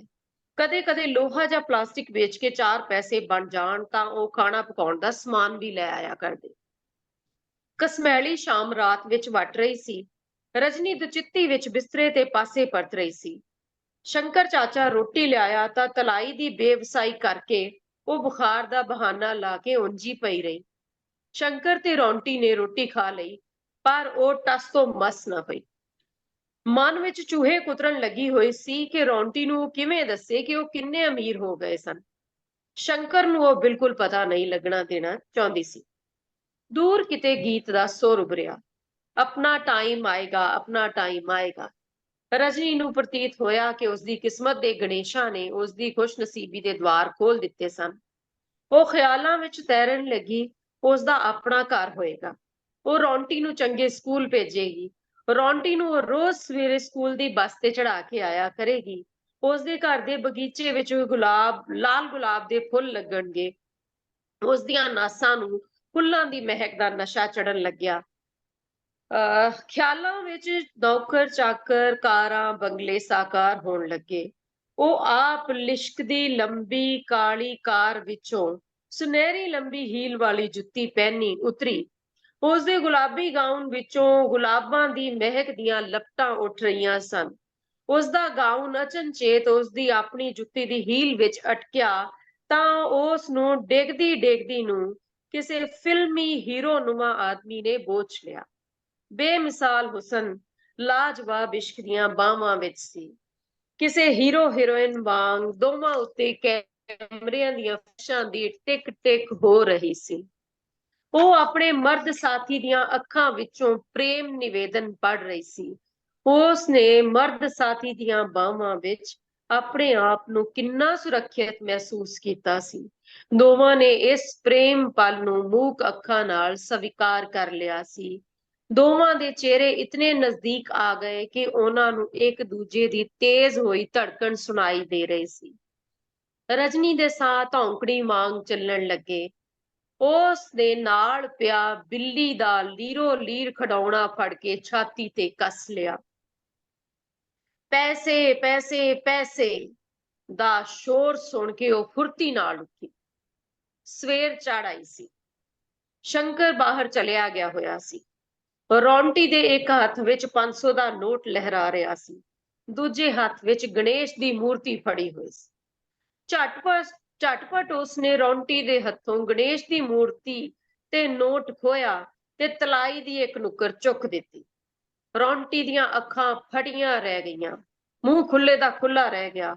ਰਜਨੀ ਨੇ ਆਪਣੇ ਖੱਬੇ ਹੱਥ 'ਚ ਫੜੀ ਗਣੇਸ਼ ਮੂਰਤੀ ਨਾਲ ਰੌਂਟੀ ਦੀ ਠੋਡੀ ਨੂੰ ਧੱਕ ਕੇ ਮੂੰਹ ਬੰਦ ਕੀਤਾ। ਰੌਂਟੀ ਡੌਰ ਭੌਰ ਝਾਕ ਰਿਹਾ ਸੀ। ਰਜਨੀ ਨੇ ਉਸਨੂੰ ਸਹਿਜ ਨਾਲ ਕੋਲ ਬਿਠਾਇਆ।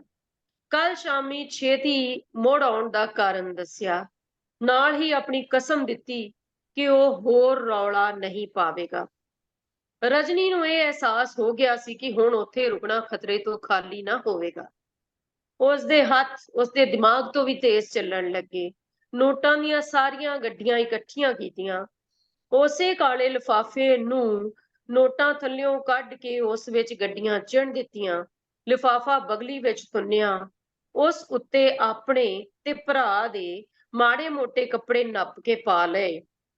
ਉਸਨੇ ਰੌਂਟੀ ਨੂੰ ਚੁੱਪ ਰਹਿਣ ਦਾ ਇਸ਼ਾਰਾ ਕੀਤਾ ਤੇ ਉਸਦਾ ਸੱਜਾ ਹੱਥ ਫੜ ਕੇ ਬਾਹਰ ਵੱਲ ਤੁਰ ਪਈ। ਟੀਨ ਦਾ ਬੂਹਾ ਭੇੜਨ ਤੋਂ ਪਹਿਲਾਂ ਉਸਨੇ ਸਰਸਰੀ ਨਿਗਾਹ ਝੁੱਗੀ ਅੰਦਰ ਘੁਮਾਈ। ਸਿਰ ਨੂੰ ਇੱਕ ਵਾਰ ਸੇਕ ਜਿਹਾ ਚੜਦਾ ਜਾਪਿਆ। ਅਗਲੇ ਹੀ ਪਲ ਚਾਰੇ ਪੈਰ ਰਵਾਂ ਰਵੀ ਬਾਹਰ ਸੜਕਾਂ ਮਾਪ ਰਹੇ ਸਨ। ਉਹ ਹਰ ਕਦਮ ਫੂਕ ਫੂਕ ਕੇ ਰੱਖ ਰਹੇ ਸਨ, ਇਸ ਆਸ ਨਾਲ ਕਿ ਉਹ ਉੱਥੇ ਕਦੀ ਵਾਪਸ ਨਹੀਂ ਪਰਤਣਗੇ। ਪੈਰਾਂ ਦੀ ਰਫ਼ਤਾਰ ਤਾਂ ਮੋਟਰ ਗੱਡੀਆਂ ਨੂੰ ਵੀ ਮਾਤ ਪਾ ਰਹੀ ਸੀ। ਜਾਣੀਆਂ ਪਛਾਣੀਆਂ ਸੜਕਾਂ ਕੱਚ ਦੇ ਇਹ ਚਾਰੇ ਪੈਰ ਰੇਲਵੇ ਸਟੇਸ਼ਨ ਨੇੜੇ ਜਾ ਪਹੁੰਚੇ। ਸਟੇਸ਼ਨ ਦੇ ਬਾਹਰ ਫੁਕਰਾ ਹੌਲਦਾਰ ਮੱਥੇ ਲੱਗਿਆ। ਮਨਹੂਸ, ਦਿਹਾੜੀ ਖਰਾਬ ਕਰੇਗਾ। ਰਜਨੀ ਦੀ ਪਾਰਖੂ ਨਜ਼ਰ ਨੇ ਭਾਂਪਦਿਆਂ ਖੱਬੇ ਪਾਸੇ ਵੱਲ ਮੋੜ ਕੱਟ ਲਿਆ। ਉਹ ਫੁਕਰੇ ਦੀਆਂ ਅੱਖਾਂ ਦੀ ਭੁੱਖ ਪਛਾਣਦੀ ਸੀ। ਧੁੱਪ ਤਿੱਖੀ ਹੋ ਰਹੀ ਸੀ ਤੇ ਢਿੱਡ ਦੀ ਭੁੱਖ ਵੀ। ਸਾਰਾ ਰਸਤਾ ਉਹ ਆਪਣੀ ਮੁੱਠੀ ਵਿੱਚ ਫੜਿਆ ਨੋਟ ਘੁੱਟਦੀ ਰੌਂਟੀ ਨੂੰ ਸਮਝੌਤੀਆਂ ਦਿੰਦੀ ਆਈ ਸੀ ਕਿ ਕਿਸੇ ਵੀ ਜਾਣੇ ਅਣਜਾਣੇ ਆਦਮੀ ਨੂੰ ਭੋਰਾ ਸ਼ੱਕ ਨਾ ਪਏ। ਆਪਾਂ ਹਰ ਕਦਮ ਸੋਚ ਸਮਝ ਕੇ ਰੱਖਣਾ ਹੈ। ਆਖਰ ਕਦਮ ਇੱਕ ਬੇਕਰੀ ਦੇ ਬਾਹਰ ਆ ਕੇ ਰੁਕੇ। ਰਜਨੀ ਨੇ ਆਦਮ ਕਦ ਸ਼ੀਸ਼ੇ ਦੇ ਬੂਹੇ ਵੱਲ ਉੱਤੋਂ ਲੈ ਕੇ ਥੱਲੇ ਤੱਕ ਤੱਕਿਆ। ਉਸ ਉੱਤੇ ਵੱਡੇ ਸਾਰੇ ਕੇਕ ਦੀ ਮੂਰਤ ਜੜੀ ਹੋਈ ਸੀ। ਉਸਨੇ ਰੌਂਟੀ ਨੂੰ ਉੱਥੇ ਬਾਹਰ ਹੀ ਖੜਾ ਰਹਿਣ ਦੀ ਨਸੀਹਤ ਕੀਤੀ। ਆਪਣਾ ਸਾਰਾ ਆਤਮ ਵਿਸ਼ਵਾਸ ਇਕੱਠਾ ਕਰਕੇ ਉਸਨੇ ਸ਼ੀਸ਼ੇ ਦਾ ਬੂਹਾ ਅੰਦਰ ਵੱਲ ਤੱਕਿਆ।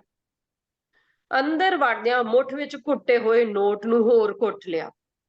ਮਿੱਠੀ ਮਿੱਠੀ ਹਵਾ ਨਾਸਾਂ ਨਾਲ ਟਕਰਾਈ। ਉਸਨੇ ਲੰਮਾ ਸਾਹ ਖਿੱਚਿਆ ਤਾਂ ਜੋ ਸਾਰੀ ਮਿੱਠੀ ਖੁਸ਼ਬੂ ਨੂੰ ਆਪਣੇ ਅੰਦਰ ਜੀਰ ਲਵੇ।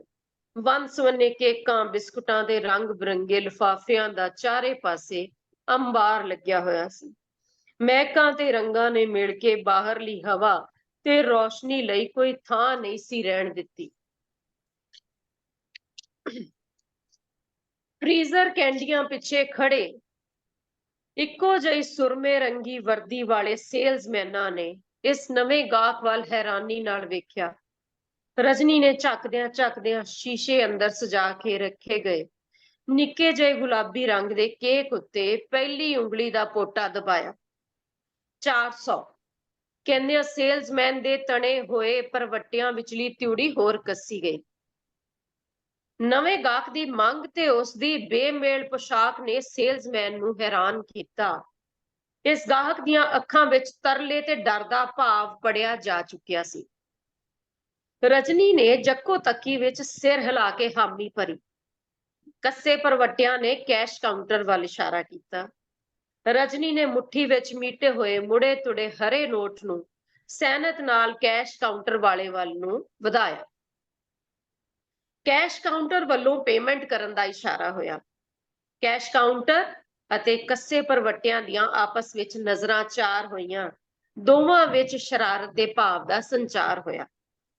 ਕੈਸ਼ੀਅਰ ਤੱਕ 4 ਕਦਮਾਂ ਦੀ ਦੂਰੀ ਤੈਅ ਕਰਨਾ ਨਵੇਂ ਗਾਹਕ ਨੂੰ ਔਖਾ ਹੋ ਰਿਹਾ ਸੀ।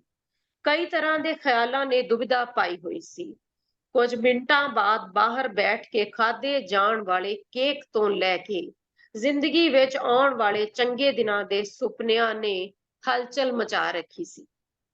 ਨਵੇਂ ਗਾਹਕ ਦਾ ਖੱਬਾ ਹੱਥ ਝੱਕਦਿਆਂ ਝੱਕਦਿਆਂ ਕੈਸ਼ ਕਾਊਂਟਰ ਉੱਤੇ ਨੋਟ ਫੜਾਉਣ ਲਈ ਅੱਗੇ ਵਧਿਆ ਤੇ ਸੱਜਾ ਹੱਥ ਕੇਕ ਦਾ ਡੱਬਾ ਫੜਨ ਲਈ ਅਗਾਂਹ ਹੋਇਆ।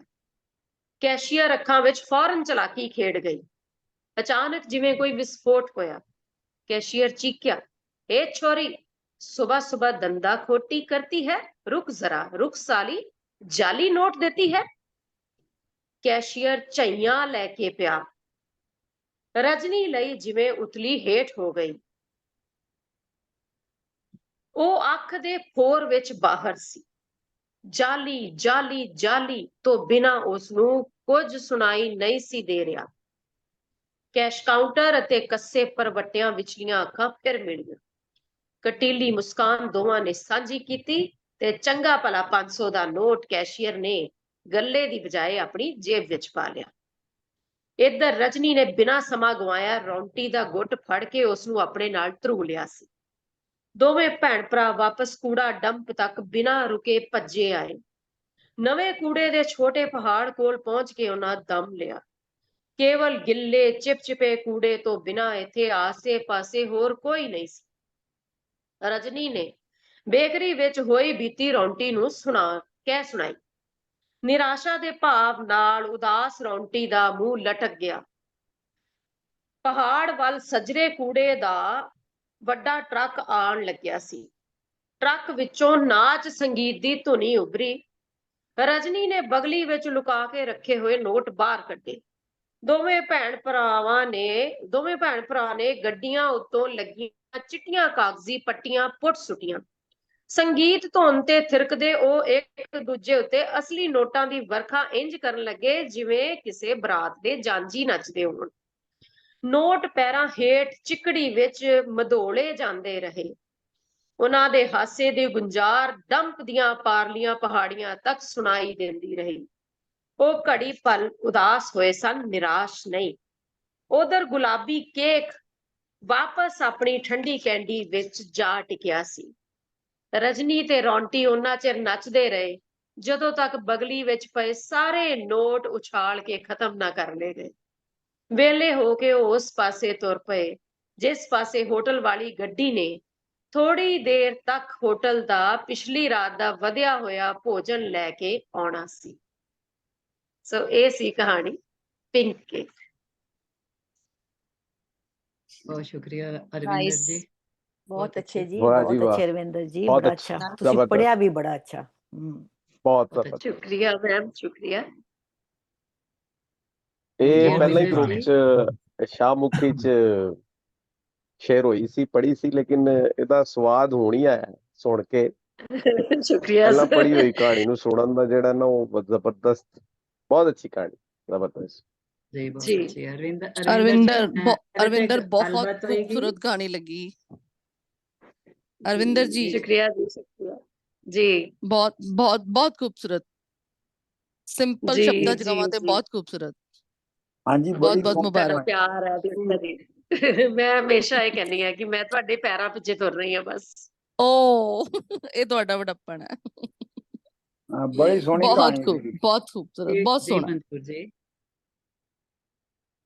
ਜੀ ਬਹੁਤ ਸੋਹਣੀ ਕਹਾਣੀ ਹੈ ਜੀ, ਬਹੁਤ ਬਹੁਤ ਸ਼ੁਕਰੀਆ, ਬਹੁਤ ਅੱਛਾ ਇਹਨਾਂ ਨੇ ਕਹਾਣੀ ਦੀ ਓਪਨਿੰਗ ਜਿਹੜੀ ਹੈ ਬੜਾ ਅੱਛਾ ਖੋਲਿਆ ਕਹਾਣੀ ਨੂੰ, ਔਰ ਲਫਾਜ਼ੀ ਬੜੀ ਜ਼ਬਰਦਸਤ ਹੈ, ਬੜੀ ਫਲੂਐਂਟ ਹੈ, ਸਮਝ ਆਉਣ ਵਾਲੀ ਗੱਲ ਕੀਤੀ ਇਹਨਾਂ ਨੇ।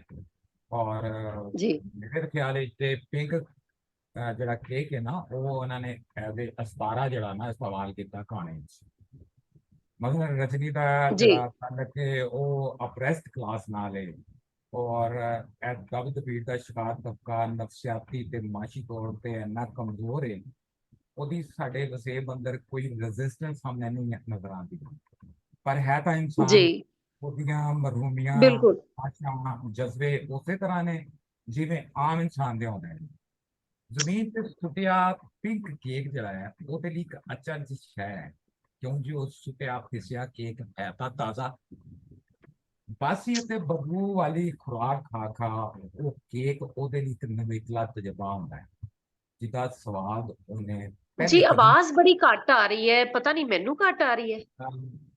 ਮੇਰੇ ਖਿਆਲ ਹਾਂਜੀ ਹੈ ਸਰ। ਕਿ ਆਵਾਜ਼ ਹੁਣ ਆ ਰਹੀ ਠੀਕ ਹੈ ਹੁਣ। ਆ ਹਾਂਜੀ ਰਹੀ ਹੁਣ ਠੀਕ ਹੈ, ਆ ਰਹੀ ਪਹਿਲੇ ਹੈ। ਜ਼ਰਾ ਘੱਟ ਸੀ ਜੀ ਤੇ ਹੁਣ ਠੀਕ ਹੈ। ਜੀ ਜੀ ਆਫਤਾਬ ਜੀ ਗੱਲ ਕਰੋ। ਯਾਨੀ ਕਿ ਮੈਂ ਜੀ ਸਰ, ਕਹਿੰਦਾ ਕਰੋ ਕਿ ਗੱਲ।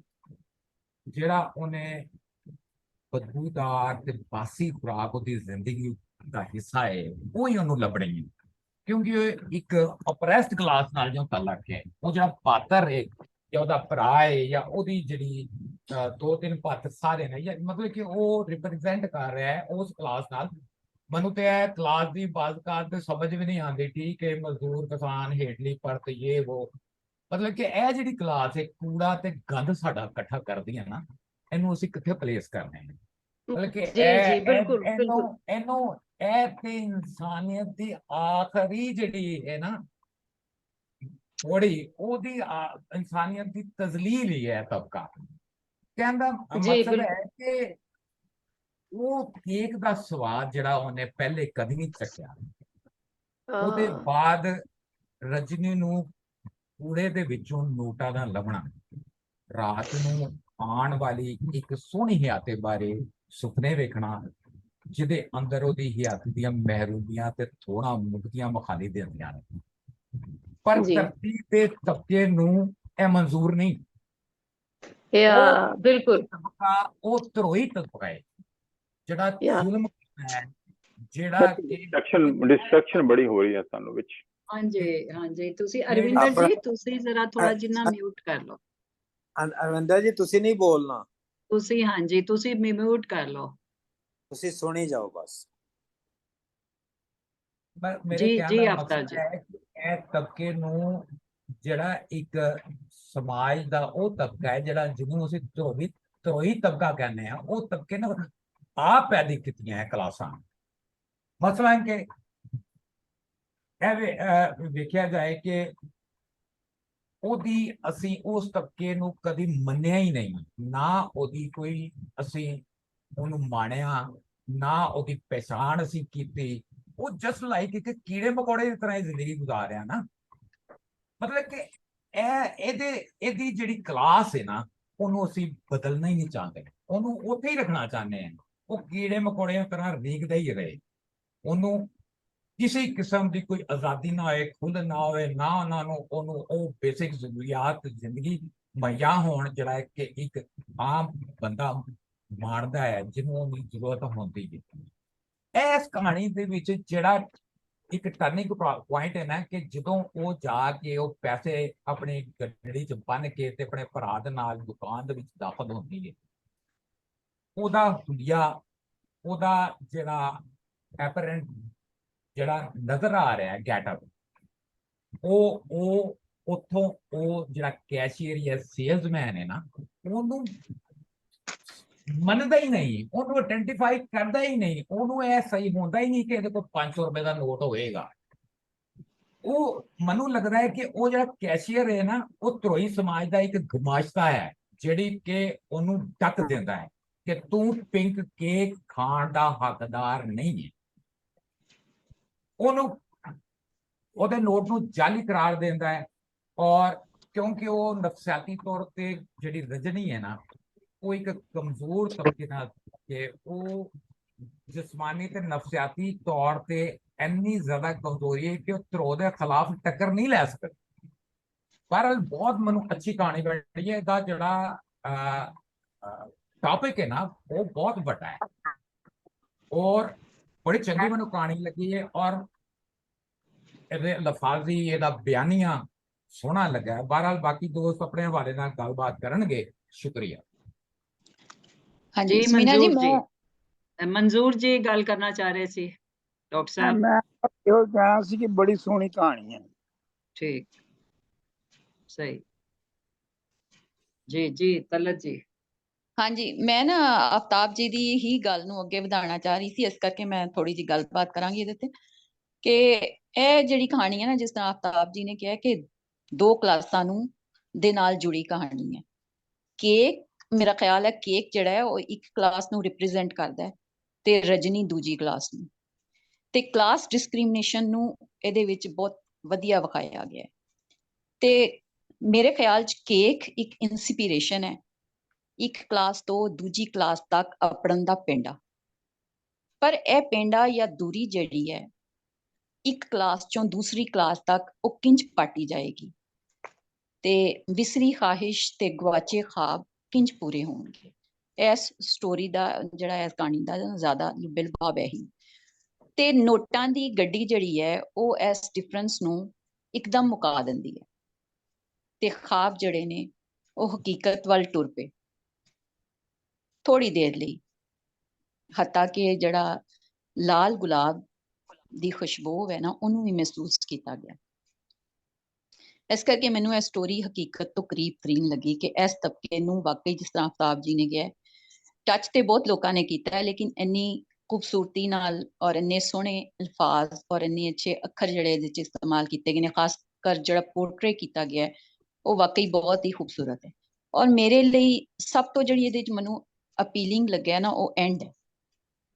ਐਂਡ ਜਿਹੜਾ ਇਸ ਕਹਾਣੀ ਦਾ ਬਹੁਤ ਇੰਸਪੀਰੇਸ਼ਨਲ ਹੈ। ਔਰ ਜਿਸ ਕਲਾਸ ਨੂੰ ਪੋਰਟਰੇ ਕੀਤਾ ਗਿਆ ਨਾ, ਉਹ ਆਪਣੇ ਦੁੱਖ ਨੂੰ ਵੀ ਖੁਸ਼ੀ ਵਾਂਗ ਸੈਲੀਬ੍ਰੇਟ ਕਰਦੇ ਨੇ। ਇਹ ਜਿਹੜੀ ਕਲਾਸ ਦਿਖਾਈ ਗਈ ਹੈ, ਉਹ ਆਪਣੇ ਦੁੱਖ ਨੂੰ ਵੀ ਉਸੇ ਤਰ੍ਹਾਂ ਹੀ ਸੈਲੀਬ੍ਰੇਟ ਕਰਨਗੇ ਖੁਸ਼ੀ ਵਾਂਗ।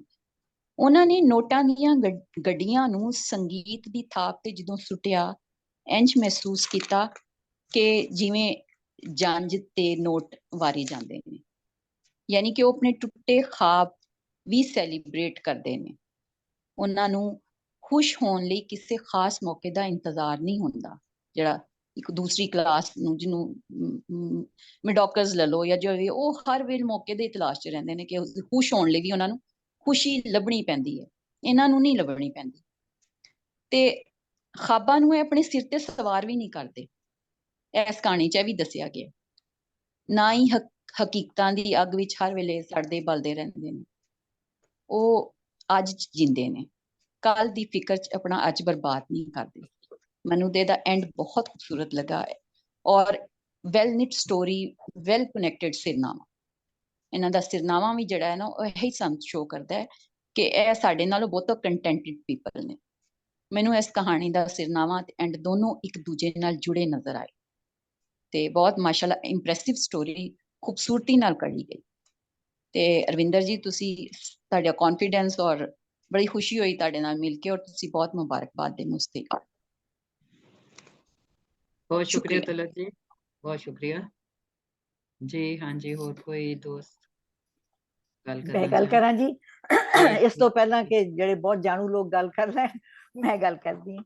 ਜੀ ਜੀ, ਜ਼ਰੂਰ ਜ਼ਰੂਰ। ਅੱਛਾ ਜੀ, ਗੋ ਕਿ ਇਹ ਕਨਸੈਪਟ ਨਵਾਂ ਨਹੀਂ, ਪਰ ਅਰਵਿੰਦਰ ਜੀ ਨੇ ਇਹ ਮਾਰਜਨਲਾਈਜ਼ਡ ਕਲਾਸ ਆਫ ਸੋਸਾਇਟੀ ਦੀ ਜਿਹੜੀ ਕਹਾਣੀ ਹੈ, ਇਹਨੂੰ ਬਹੁਤ ਹੀ ਅੱਛੇ ਢੰਗ ਨਾਲ ਆਸਾਨ ਲਫ਼ਜ਼ਾਂ ਤੇ ਰਵਾਨਗੀ ਨਾਲ ਦੱਸਿਆ ਹੈ। ਕਹਾਣੀ ਦਾ ਜਿਹੜਾ ਮੋਟਿਵ ਜਾਂ ਕਹਿ ਲਓ ਉਸਦੀ ਫਿਜ਼ੀਕਲ ਪਲੇਸਮੈਂਟ, ਜਿਸ ਤਰ੍ਹਾਂ ਪਤਾ ਲੱਗਦਾ ਹੈ ਕਿ ਇਹ ਸ਼ਹਿਰ ਦਰਿਆ ਦੇ ਕੰਢੇ ਹੈ ਜਿੱਥੇ ਗਣੇਸ਼ ਵਿਸਰਜਨ ਹੁੰਦਾ ਹੈ। ਫਿਰ ਰਜਨੀ ਦਾ ਆਪਣੇ ਆਪ ਨੂੰ ਇੱਕ ਹੀਰੋਇਨ ਦੇ ਰੂਪ ਵਿੱਚ ਇਮੈਜਿਨ ਕਰਨਾ, ਤੇ ਹੋਰ ਰਜਨੀ ਤੇ ਨੰਦਨੀ ਤੇ ਤਾਈ, ਜਿਹੜੀ ਨੰਦਨੀ ਤਾਈ ਦੇ ਡਾਇਲੌਗ ਦੀ ਬੋਲੀ। ਅੱਛਾ, ਤਾਈ ਮਹਾਰਾਸ਼ਟਰਾ ਵਿੱਚ ਵੱਡੀ ਭੈਣ ਨੂੰ ਕਹਿੰਦੇ ਨੇ। ਸੋ ਵੀ ਪ੍ਰਜ਼ਿਊਮ ਕਿ ਇਹ ਗੱਲ ਜਿਹੜੀ ਹੈ ਇਹ ਬੰਬੇ ਸ਼ਹਿਰ ਦੀ ਹੋ ਰਹੀ ਹੈ। ਇੱਥੇ ਇੱਕ ਬਹੁਤ ਗੱਲ ਅੱਛੀ ਲੱਗੀ, ਉਹ ਸੀ ਉਸ ਛੋਟੇ ਗਣੇਸ਼ ਦੀ ਮੂਰਤੀ ਜਿਹਦੀ ਬਾਕੀ ਮੂਰਤੀਆਂ ਨਾਲ ਪਾਣੀ ਵਿੱਚ ਨਹੀਂ ਵਈ, ਪਿੱਛੇ ਰਹਿ ਗਈ। ਉਸੇ ਤਰ੍ਹਾਂ ਜਿਸ ਤਰ੍ਹਾਂ ਉਹ ਲੋਕ ਜਿਨ੍ਹਾਂ ਨੂੰ ਰਜਨੀ ਤੇ ਰੌਂਟੀ ਰਿਪਰੈਜ਼ੈਂਟ ਕਰਦੇ ਨੇ ਸੁਸਾਇਟੀ ਵਿੱਚ ਪਿੱਛੇ ਰਹਿ ਗਏ। ਸੋ ਉਹਨਾਂ ਦੋਨਾਂ ਦਾ connection was very very beautiful. Society ਦੇ ਮਾਰਜਨਲਾਈਜ਼ਡ ਹਿੱਸੇ ਨੇ ਇਹ ਸਾਰੇ। ਉਹ ਗਣੇਸ਼ ਜੀ ਵੀ ਉਸੇ ਚੀਜ਼ ਨੂੰ ਡਿਪਿਕਟ ਕਰ ਰਹੇ ਨੇ ਕਿ ਬਸ ਉਹੀ ਪਿੱਛੇ ਰਹਿ ਗਏ, ਬਾਕੀ ਜਿਹੜੇ ਸੀਗੇ ਉਹ ਵਹਿ ਗਏ ਪਾਣੀ 'ਚ। ਆਈ ਡੋਂਟ ਨੋ ਕਿ ਤੁਹਾਨੂੰ ਸਾਰਿਆਂ ਨੂੰ ਪਤਾ ਹੈ ਕਿ ਨਹੀਂ ਕਿ ਗਣੇਸ਼ ਵਿਸਰਜਨ ਹੁੰਦਾ ਹੈ ਕਿ ਪਹਿਲਾਂ ਪੂਜਾ ਹੁੰਦੀ ਹੈ ਗਣੇਸ਼ ਜੀ ਦੀ for 1 month or something like that. I'm not very knowledgeable about that. ਪਰ ਉਸ ਤੋਂ ਬਾਅਦ ਉਹ ਸਾਰੇ ਗਣੇਸ਼ਾਂ ਨੂੰ ਦਰਿਆ ਦੇ ਕੰਢੇ ਲਿਜਾ ਕੇ ਮੂਰਤੀਆਂ ਨੂੰ ਉਹ ਪਾਣੀ ਦੇ ਵਿੱਚ ਵਹਾ ਦਿੰਦੇ ਨੇ। ਸੋ ਜਿਹੜੀ ਇਹ ਛੋਟੀ ਜੀ ਸੀ ਇਹ ਰਹਿ ਗਈ ਸੀ ਪਿੱਛੇ। ਅੱਛਾ, ਰਾਈਟਰ ਨੂੰ ਇਸ ਪਲੇਸਮੈਂਟ ਦੀ ਟਾਈਮ, ਇਸ ਕਹਾਣੀ ਦੀ ਟਾਈਮ ਦੀ ਪਲੇਸਮੈਂਟ ਵੀ ਉਹਨਾਂ ਨੇ ਬੜੀ ਖੂਬਸੂਰਤੀ ਨਾਲ ਦੱਸੀ। ਜਿਸ ਤਰ੍ਹਾਂ ਉਹਨਾਂ ਨੇ ਦੱਸਿਆ ਕਿ ਕਿਸ ਵਕਤ ਦਾ ਇਹ ਕਹਾਣੀ ਹੈ, ਜਿੱਦਾਂ ਉਹਨਾਂ ਨੇ ਨੋਟਬੰਦੀ ਦੇ ਬਾਰੇ ਜ਼ਿਕਰ ਕੀਤਾ, ਤੇ ਉਹ ਜਿਹੜੀ ਉਹ ਗਲੀ ਬॉय ਮੂਵੀ ਦਾ ਗਾਣਾ ਹੈਗਾ ਕਿ ਅੱਛੇ ਦਿਨ ਆਏਂਗੇ। ਸੋ ਉਹ ਗੱਲ ਹੋ ਗਈ, ਤੇ ਨਾਲ ਆਲਸੋ ਜਿਹੜਾ ਇਹਨਾਂ ਨੇ ਬੰਬੇ ਬੰਬ ਬਲਾਸਟ ਦੇ ਬਾਰੇ ਵੀ ਇਸ਼ਾਰਾ ਕੀਤਾ। ਸੋ ਇਹਨਾਂ ਦੀ placement of the story, timing ਨੂੰ ਇਹਨਾਂ ਨੇ ਇੰਨੀ ਖੂਬਸੂਰਤੀ ਨਾਲ ਆਪਣੇ ਪਾਤਰਾਂ ਨੂੰ ਉਸ ਜਗ੍ਹਾ ਦੇ ਵਿੱਚ ਇਹਨਾਂ ਨੇ ਬਿਠਾਇਆ ਜਿਸ ਤਰ੍ਹਾਂ ਕਿ ਤੁਸੀਂ ਇੱਕ ਸੀਨ ਦੇਖ ਰਹੇ ਹੁੰਦੇ ਹੋ। ਅੱਛਾ, ਜਿਹੜਾ ਮੈਨੂੰ ਉਹ ਬੜਾ ਅੱਛਾ ਲੱਗਾ ਜਿਹੜਾ ਤੰਜ਼ ਹੈਗਾ ਸੈਟਾਇਰ, ਕਿ ਨੋਟ ਦੇ ਉੱਤੇ ਲਿਖਿਆ ਹੋਇਆ ਹੈ ਸਵੱਛ ਭਾਰਤ, ਤੇ ਉਹ ਪਾਇਆ ਜਾਂਦਾ ਹੈ ਕੂੜੇ ਦੇ ਢੇਰ ਤੇ। these are very very beautiful little points ਜਿਹੜੇ ਇਹਨਾਂ ਨੇ ਵਿੱਚ ਐਡ ਕੀਤੇ ਨੇ, ਕਮਾਲ ਕੀਤੀ ਹੈ। ਇੱਕ ਇਸ ਕਿਸਮ ਦੇ ਲੋਕਾਂ ਦੀ ਇੱਕ ਇਹਨਾਂ ਨੇ ਇਹਦਾ ਵੀ ਸਾਨੂੰ ਦੱਸਿਆ ਹੈ, ਇਸ ਕਿਸਮ ਦੇ ਲੋਕਾਂ ਦੀ ਇੱਕ ਪੈਰਲਲ ਦੁਨੀਆ ਵਸਦੀ ਹੈ ਜਿੱਥੇ ਐਕਸਪਲੋਇਟੇਸ਼ਨ ਦਾ ਬੋਲਬਾਲਾ ਹੈ। ਤਾਕਤਵਰ ਯਾਨੀ ਕਿ ਚਾਚਾ, ਡਿਪਿਕਟਡ ਬਾਈ ਚਾਚਾ, ਐਕਸਪਲੋਇਟਿੰਗ ਦ ਵੀਕ ਯਾਨੀ ਕਿ ਰਜਨੀ ਔਰ ਉਸਦੇ ਭਰਾ ਨੂੰ ਐਕਸਪਲੋਇਟ ਕਰ ਰਿਹਾ, ਉਹਨਾਂ ਦੀ ਮਿਹਨਤ ਨੂੰ ਐਕਸਪਲੋਇਟ ਕਰ ਰਿਹਾ। ਇਹ ਜਿੱਦਾਂ ਪੁਰਾਣੇ ਸਮਿਆਂ ਤੋਂ ਆਈ ਗਿਆ ਕਿ ਇੱਕ ਕਮਜ਼ੋਰ ਦੀ ਮਿਹਨਤ ਨੂੰ ਇੱਕ ਤਾਕਤਵਰ ਇਨਸਾਨ ਕਿਦਾਂ ਖੋਂਦਾ, ਉਹ ਉਹਨਾਂ ਦੀ ਮਿਹਨਤ ਨੂੰ ਖੋ ਲੈਂਦਾ ਹੈ। ਅੱਛਾ, ਇਸ ਪੈਰਲਲ ਦੁਨੀਆ ਦੀ ਹਾਇਰਾਰਕੀ ਵੀ ਹੈ।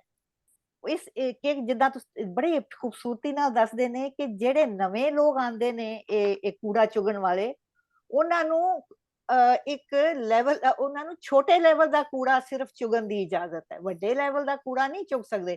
ਉਹ ਲੋਹਾ ਨਹੀਂ ਚੁਗ ਸਕਦੇ, ਉਹ ਪਲਾਸਟਿਕ ਨਹੀਂ ਚੁਗ ਸਕਦੇ, ਉਹ ਮਾੜੀਆਂ ਚੀਜ਼ਾਂ ਹੀ ਸਿਰਫ ਚੁਗ ਸਕਦੇ ਨੇ, ਉਹਨਾਂ ਨੇ ਦੱਸਿਆ ਇਹਦੇ ਵਿੱਚ।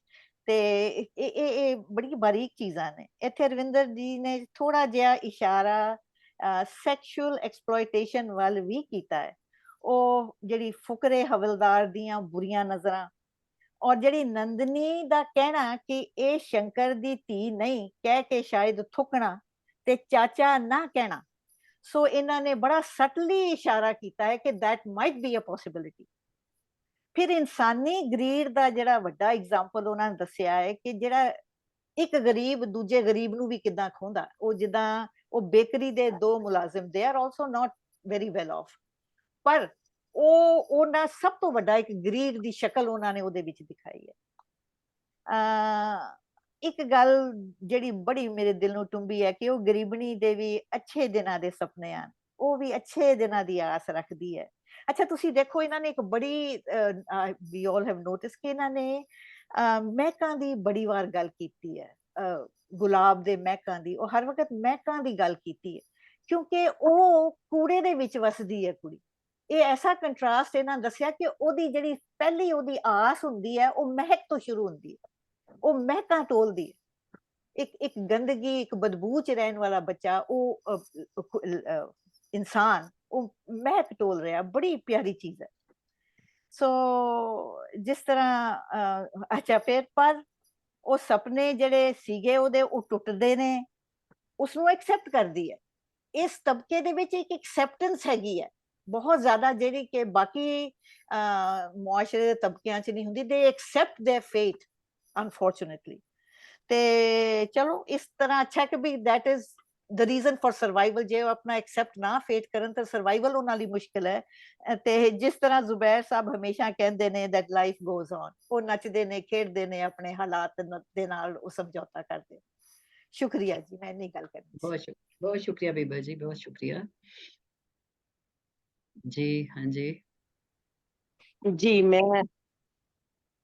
जी बहुत हाँ जी ਜਾਣਕਾਰ ਦੇ ਤਾਂ ਉਹਨਾਂ ਦੇ ਸਾਹਮਣੇ ਗੱਲ ਕਰਨਾ ਮੈਨੂੰ ਆਪਣੇ ਆਪ ਨੂੰ ਕੁਝ ਠੀਕ ਨਹੀਂ ਲੱਗ ਰਿਹਾ। ਸੋ ਮੈਂ ਇੱਕ ਪਾਠਕ ਦੇ ਤੌਰ ਤੇ ਹੀ ਆਪਣਾ ਵਿਊ ਦੇ ਰਹੀ ਹਾਂ ਕਿ ਜੋ ਕੁਝ ਬੀਬਾ ਜੀ ਨੇ ਕਿਹਾ ਮੈਂ ਉਹਦੇ ਨਾਲ ਕਾਫੀ ਹੱਦ ਤੱਕ ਕਹਿ ਸਕਦੇ ਹਾਂ ਸਹਿਮਤ ਹਾਂ। ਬਹੁਤ ਬਹੁਤ ਸਹੀ ਪੁਆਇੰਟਸ ਨੇ। ਅਰਵਿੰਦਰ ਦੀ ਕਹਾਣੀਆਂ ਦੀ ਖੂਬਸੂਰਤੀ ਹੀ ਇਹ ਹੁੰਦੀ ਹੈ ਕਿ ਬਹੁਤ ਮਾਈਨਿਊਟ ਡਿਟੇਲਸ ਨੂੰ ਇਹ ਬਹੁਤ ਧਿਆਨ ਨਾਲ ਦਿੰਦੇ ਨੇ। ਇਸ ਕਹਾਣੀ ਵਿੱਚ ਇੱਕ ਚੀਜ਼ ਜੋ ਮੈਨੂੰ ਹੋਰ ਲੱਗੀ, ਜੋ ਬੀਬਾ ਜੀ ਨੇ ਕਿਹਾ ਉਸ ਨਾਲ ਤਾਂ ਮੈਂ ਬਿਲਕੁਲ ਐਗਰੀ ਕਰਦੀ ਹਾਂ।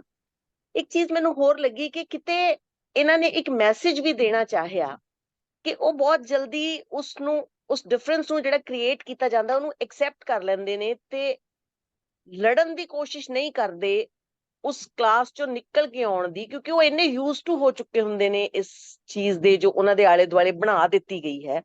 ਕਿਉਂਕਿ ਜਿੰਨੇ ਵੀ ਹਾਇਰਾਰਕੀ ਦੇ ਵਿੱਚ ਬੰਦੇ ਆਏ ਨੇ, ਬੇਸ਼ੱਕ ਉਹ ਤੁਸੀਂ ਚਾਚਾ ਲੈ ਲਓ ਜਾਂ ਕੋਈ ਹੋਰ ਲੈ ਲਓ, ਉਹਨਾਂ ਨੂੰ ਇੱਕ ਦੁਨੀਆ ਨੇ ਜਾਂ ਆਲੇ ਦੁਆਲੇ ਨੇ ਇੱਕ ਸਿਖਾ ਦਿੱਤਾ ਹੈ ਕਿ ਇਹੀ ਤੁਹਾਡੀ ਜ਼ਿੰਦਗੀ ਹੈ ਤੇ ਇਹਦੇ ਵਿੱਚ ਹੀ ਤੁਸੀਂ ਰਹਿਣਾ ਹੈ। ਇਸ ਲਈ ਉਹ ਬਹੁਤ ਜਲਦੀ ਉਸ ਚੀਜ਼ ਨੂੰ ਐਕਸੈਪਟ ਕਰ ਲੈਂਦੇ ਨੇ।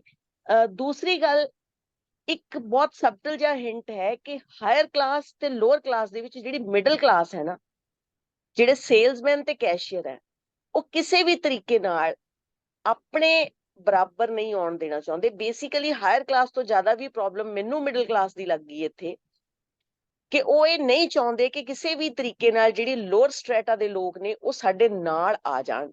ਔਰ ਜਿੱਥੋਂ ਤੱਕ ਪਿੰਕ ਕੇਕ ਦੀ ਗੱਲ ਹੈ ਤਾਂ ਇਹ ਬਹੁਤ ਮਤਲਬ ਗੌਰ ਕਰਨ ਵਾਲੀ ਗੱਲ ਹੈ ਕਿ ਉਸਨੇ ਇੱਕ ਵਾਰ ਉਸਦਾ ਸਵਾਦ ਚਖਿਆ ਹੈ, ਬੇਸ਼ੱਕ ਉਹ ਕਿਸੇ ਵੀ ਤਰ੍ਹਾਂ, ਤੇ ਉਸਦੇ ਦਿਮਾਗ ਦੇ ਵਿੱਚ, ਉਸਦੇ ਜ਼ਿਹਨ ਦੇ ਵਿੱਚ ਕਿਤੇ ਉਹ ਪਿੰਕ ਕੇਕ ਲੰਬੇ ਸਮੇਂ ਲਈ ਰਹਿੰਦਾ ਹੈ। ਲੰਬੇ ਸਮੇਂ ਲਈ ਕੀ ਕਹਿ ਲਓ ਕਿ ਹਮੇਸ਼ਾ ਹੀ ਰਹਿੰਦਾ ਹੈ। ਇਸੇ ਲਈ ਜਦੋਂ ਵੀ ਉਹਨੂੰ ਇੱਕ ਚੰਗੀ ਜ਼ਿੰਦਗੀ ਦਾ ਮੌਕਾ ਮਿਲਦਾ ਹੈ ਤਾਂ ਉਹੀ ਖਿਆਲਾਤ ਜੋ ਉਹਦੇ ਮਨ ਵਿੱਚ ਹੁੰਦੇ ਹਨ, ਉਸੇ ਚੀਜ਼ ਨੂੰ ਉਹ ਪਾਉਣਾ ਚਾਹੁੰਦੀ ਹੈ ਤੇ ਉਸੇ ਪਿੰਕ ਕੇਕ ਨੂੰ ਉਹ ਬੇਕਰੀ ਦੇ ਵਿੱਚ ਜਾ ਕੇ ਪਸੰਦ ਕਰਦੀ ਹੈ, ਉਹਨੂੰ ਹੀ ਲੈਣ ਦੀ ਗੱਲ ਕਰਦੀ ਹੈ। ਬਹੁਤ ਬਹੁਤ ਤਰੀਕੇ ਨਾਲ ਬੁਣੀ ਹੋਈ ਕਹਾਣੀ ਹੈ। ਇਹਦੇ ਵਿੱਚ ਬਹੁਤ ਰਵਾਨਗੀ ਹੈ। ਜਿਵੇਂ ਗਣੇਸ਼ ਜੀ, ਜਿਵੇਂ ਪਹਿਲਾਂ ਨਵੀਂ ਤਲਤ ਜੀ ਨੇ ਕਿਹਾ ਕਿ ਗਣੇਸ਼ ਜੀ ਸਭ ਤੋਂ ਛੋਟੇ ਸੀ ਤੇ ਪਿੱਛੇ ਰਹਿ ਗਏ, ਉਹਨਾਂ ਦੇ ਨਾਲ ਨਹੀਂ ਰਲੇ। ਇਸੇ ਤਰ੍ਹਾਂ ਸਾਡੇ ਸਮਾਜ ਦੇ ਵਿੱਚ ਇਨਸਾਨਾਂ ਨੂੰ ਵੀ ਸਿਖਾ ਹੀ ਦਿੱਤਾ ਜਾਂਦਾ ਹੈ ਕਿ ਤੁਸੀਂ ਛੋਟੇ ਹੋ, ਜਦਕਿ ਹੁੰਦਾ ਤਾਂ ਵੈਸੇ ਅਜਿਹਾ ਨਹੀਂ ਹੈ। ਸੋ ਆਪਾਂ ਜੇ ਕੋਸ਼ਿਸ਼ ਵੀ ਕਰੀਏ ਇਨ ਰਿਐਲਿਟੀ ਵੀ, ਜਦੋਂ ਤੁਸੀਂ ਕਦੀ ਕੋਸ਼ਿਸ਼ ਕਰਦੇ ਹੋ ਕਿਸੇ ਕੂੜਾ ਚੁਗਣ ਵਾਲੇ ਬੱਚੇ ਨੂੰ ਚੰਗੀ ਜ਼ਿੰਦਗੀ ਦੇਣ ਦੀ, ਤਾਂ ਇੱਕ ਰਿਲੈਕਟੈਂਸ ਤੁਹਾਨੂੰ ਜ਼ਰੂਰ ਉਹਦੇ ਵਿੱਚ ਦਿਖਾਈ ਦਿੰਦੀ ਹੈ। ਇੱਕ ਰਿਲੈਕਟੈਂਸ ਹੈ ਜਿਸ ਨੂੰ ਉਹ ਆਪਾਂ ਐਕਸੈਪਟੈਂਸ ਦਾ ਨਾਮ ਦੇ ਰਹੇ ਹਾਂ। ਇਹ ਮੇਰੀ ਨਿੱਜੀ ਰਾਏ ਹੈ। ਪਰ ਕਹਾਣੀ ਨੋ ਡਾਊਟ ਬਹੁਤ ਖੂਬਸੂਰਤ ਹੈ ਔਰ ਉਹਦਾ ਐਂਡ ਬਹੁਤ ਹੀ ਖੂਬਸੂਰਤ ਹੈ। ਇੱਕ ਮਤਲਬ ਇੱਕ ਜ਼ਿੰਦਗੀ ਨੂੰ ਜੀਣ ਦਾ, ਦੇਖੋ ਜ਼ਿੰਦਗੀ ਤਾਂ ਜ਼ਿੰਦਗੀ ਹੀ ਹੈ, ਭਾਵੇਂ ਉਹ ਕਿਸੇ ਵੀ ਕਲਾਸ ਦੀ ਹੋਵੇ। ਜੇ ਬੰਦਾ ਖੁਸ਼ ਨਹੀਂ ਹੈ ਤਾਂ ਉਹ ਹਾਇਰ ਕਲਾਸ ਦੇ ਵਿੱਚ ਵੀ ਔਖਾ ਹੈ, ਤੇ ਜੇ ਉਹ ਖੁਸ਼ ਹੈ ਤਾਂ ਉਹ ਲੋਅਰ ਕਲਾਸ ਦੇ ਵਿੱਚ ਵੀ ਸੌਖਾ ਹੈ। ਤਾਂ ਇਹਨਾਂ ਨੇ ਉਹ ਚੀਜ਼ ਦਿਖਾਈ ਹੈ ਕਿ ਉਹ ਉਸਨੂੰ ਐਕਸੈਪਟ ਕਰਦੇ ਨੇ ਜੋ ਉਹਨਾਂ ਦੀ ਰਿਐਲਿਟੀ ਹੈ, ਤੇ ਉਸ ਦੇ ਵਿੱਚ ਹੀ ਉਹ ਆਪਣੀ ਖੁਸ਼ੀ ਭਾਲਣ ਦੀ ਕੋਸ਼ਿਸ਼ ਕਰਦੇ ਨੇ, ਤੇ ਉਹ ਨੋਟਾਂ ਨੂੰ ਨਿਗੂਣੇ ਕਰ ਦਿੰਦੇ ਨੇ ਉਹਨਾਂ ਨੂੰ ਕੂੜੇ ਦੇ ਵਿੱਚ ਦੱਬ ਕੇ। ਬਹੁਤ ਬਹੁਤ ਮੁਬਾਰਕਾਂ ਅਰਵਿੰਦਰ ਜੀ, ਬਹੁਤ ਸੋਹਣੀ ਕਹਾਣੀ ਲਈ। Thank you. बहुत शुक्रिया हरप्रीत जी। हाँ जी, बिलीजीत जी गल करनगे।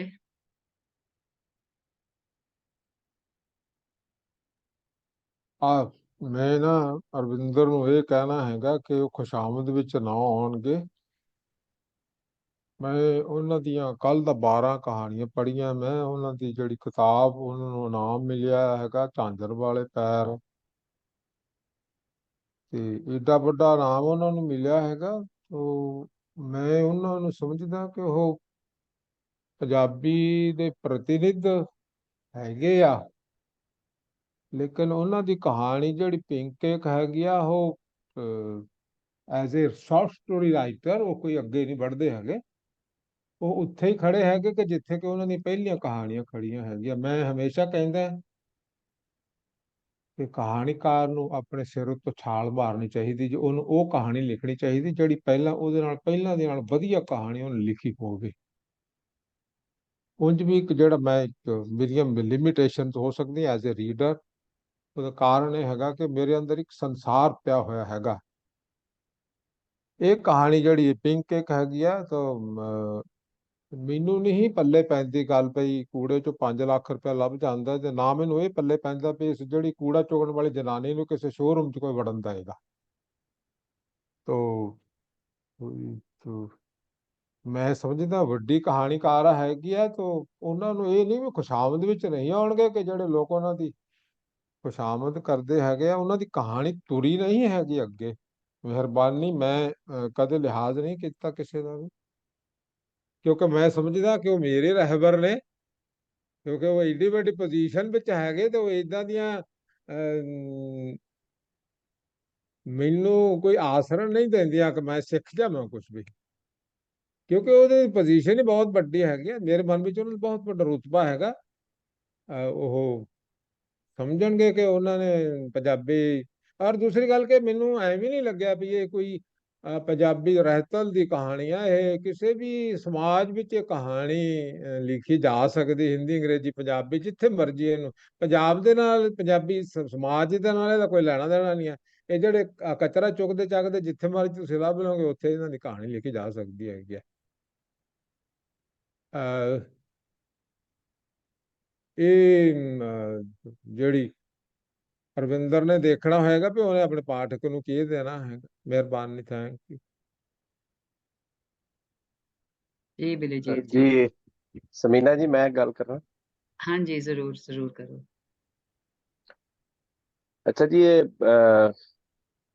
ਰਵਿੰਦਰ ਜੀ ਬਹੁਤ ਸੋਹਣੀ ਕਹਾਣੀ ਹੈ।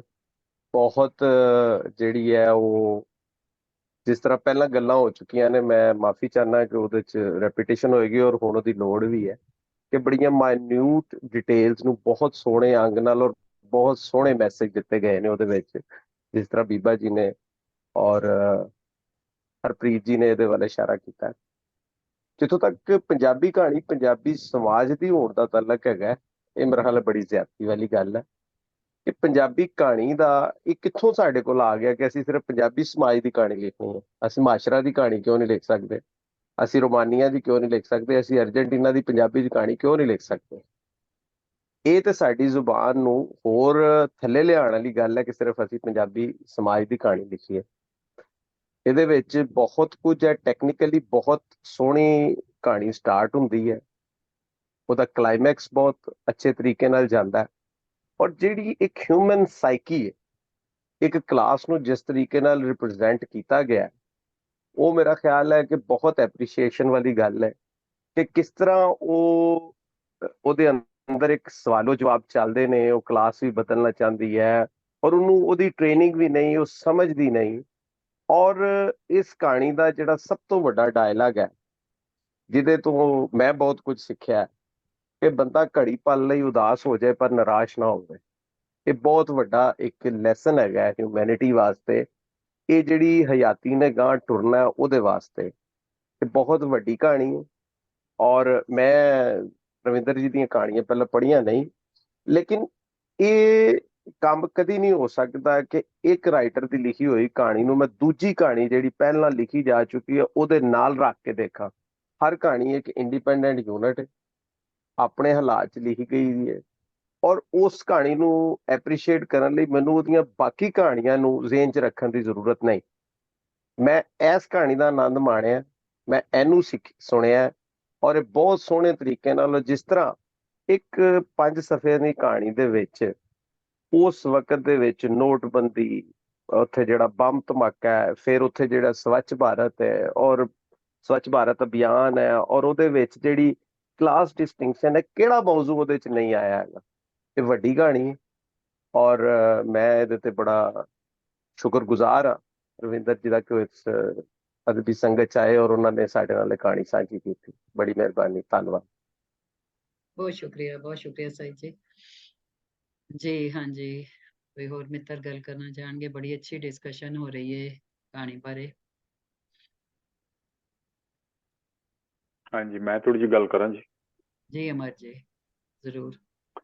हाँ, मैनू बड़ी पसंद आई कहानी, बहुत सोहनी, और प्लॉट खास करके जिहड़ा कि कई बारी लोगों ने उभारन की कोशिश की है, खास करके जिहड़ी अपने स्लम डॉग मिलीनियर का ऑस्कर अवार्ड विनिंग मूवी सी, ਉਹਦੇ ਵਿੱਚ ਵੀ ਗਰੀਬਾਂ ਦੇ ਦੁੱਖ ਤਕਲੀਫ ਜਿਹੜੇ ਦੱਸਣ ਦੀ ਕੋਸ਼ਿਸ਼ ਕੀਤੀ।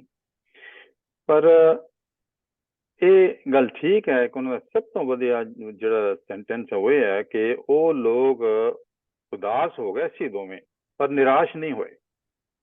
ਇਹ ਮੇਰੇ ਖਿਆਲ ਐਸੈਂਸ ਇਸ ਦੇ ਵਿੱਚ ਸਟੋਰੀਜ਼ ਵਿੱਚ ਆਉਂਦਾ ਕਿ ਦੇਖੋ ਸਮਾਜ ਨੇ ਜਿਹੜਾ ਆਰਗੇਨਾਈਜ਼ ਸਮਾਜ ਬਣਿਆ, ਉਹਨਾਂ ਨੇ ਗਰੀਬਾਂ ਤੋਂ ਸਭ ਕੁਝ ਜੋ ਮਟੀਰੀਅਲਿਸਟਿਕ ਚੀਜ਼ਾਂ ਤਾਂ ਖੋਹ ਲਈਆਂ, ਪਰ ਉਹਨਾਂ ਨੂੰ ਨਾਲ ਦੇ ਨਾਲ ਕੁਝ ਐਸੇ ਕਿਸਮ ਦੀ ਕਹਿ ਸਕਦੇ ਹਾਂ ਕਿ ਕਿਸਮਤ ਦੀ ਜਾਂ ਨਸੀਬਾਂ ਦੀ ਇੱਕ ਨਸ਼ੇ ਦੀ ਗੋਲੀ ਦੇ ਕੇ ਉਹਨਾਂ ਦੇ ਸੁਪਨਿਆਂ ਤੇ ਵੀ, ਉਹਨਾਂ ਤੇ ਹੋਰ ਅਪਰਚੂਨਿਟੀਜ਼ ਜਿਹੜੀਆਂ ਆਉਣੀਆਂ, ਉਹਨਾਂ ਦਾ ਕੋਈ ਗਮ ਹੋਣਾ ਜਾਂ ਵੱਡੀ ਖੁਸ਼ ਜਾਣੀ ਤੁਹਾਡੇ ਕੋਲੋਂ, ਉਹ ਵੀ ਚੀਜ਼ਾਂ ਜਿਹੜੀਆਂ ਉੱਤੇ ਇਫੈਕਟ ਕਰ ਦਿੱਤਾ। ਛੋਟੀਆਂ ਛੋਟੀਆਂ ਰੋਜ਼ਾਨਾ ਖੁਸ਼ੀਆਂ ਦੇ ਵਿੱਚ ਹੀ ਖੁਸ਼ ਰਹਿਣ ਦਾ ਤੁਹਾਨੂੰ ਇੱਕ ਸਹਾਰਾ ਜਿਹਾ ਦੇ ਦਿੱਤਾ।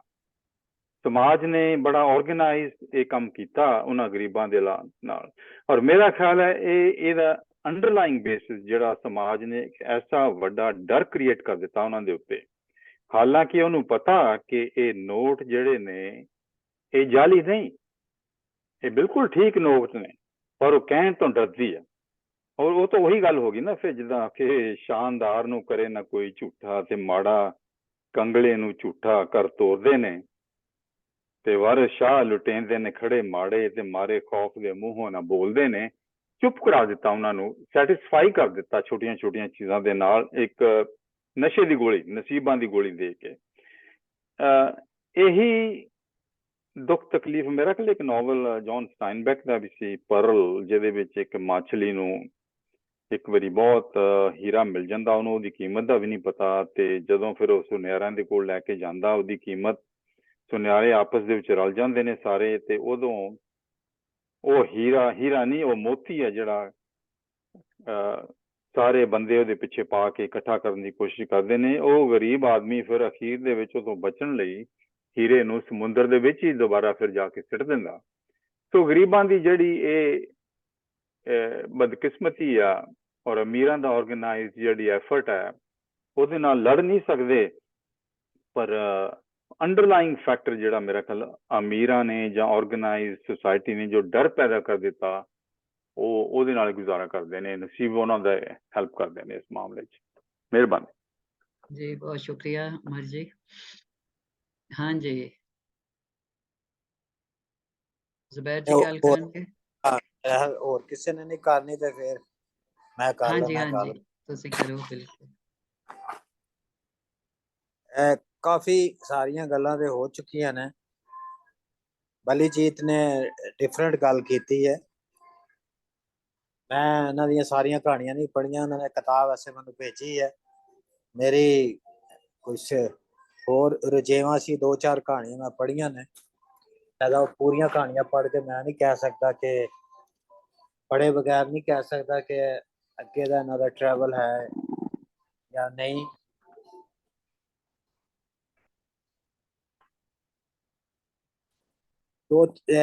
ਜਿਹੜਾ ਕੇਕ ਹੈਗਾ, ਕੇਕ ਫੂਡ ਨਹੀਂ ਹੈ, ਰੋਟੀ ਨਹੀਂ ਹੈ। ਕੇਕ ਇੱਕ ਐਡਿਡ ਫੂਡ ਹੈ। ਉਹ ਤੁਸੀਂ ਸਵਾਦ ਲਈ ਖਾਂਦੇ ਹੋ ਜਾਂ ਉਹ ਆਪਣੇ ਮਜ਼ੇ ਲਈ ਖਾਂਦੇ ਹੋ।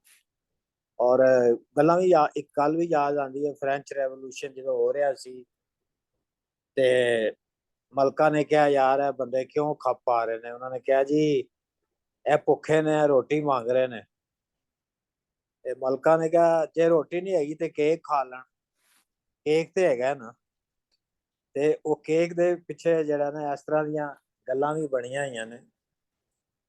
ਕਹਾਣੀ ਜਿਹੜੀ ਹੈ ਉਹ ਮਾਰਜਨਲਾਈਜ਼ ਤੇ ਲਿਖੀ ਗਈ ਹੈ ਇੱਕ ਹਿਸਾਬ ਨਾਲ। ਠੀਕ ਹੈ ਕਿ ਕਲੀਸ਼ੇ ਵੀ ਬਣ ਚੁੱਕਿਆ ਹੈ ਮਾਰਜਨਲਾਈਜ਼ ਤੇ ਕਹਾਣੀਆਂ ਲਿਖਣਾ, ਇਹਨਾਂ ਲੋਕਾਂ ਦੇ ਉੱਤੇ ਔਰ ਆਫਤਾਬ ਸਾਹਿਬ ਨੇ ਵੀ ਸਹੀ ਕਿਹਾ ਕਿ ਇਹਨਾਂ ਤੋਂ ਥੱਲੇ ਸ਼ਾਇਦ ਕੋਈ ਵੀ ਨਹੀਂ ਹੈਗਾ ਹੋਰ ਕੋਈ। ਤੇ ਬਹਰਹਾਲ ਕਹਾਣੀ ਨੂੰ ਬੜੇ ਅੱਛੇ ਢੰਗ ਨਾਲ ਲਿਖਿਆ ਗਿਆ ਹੈ।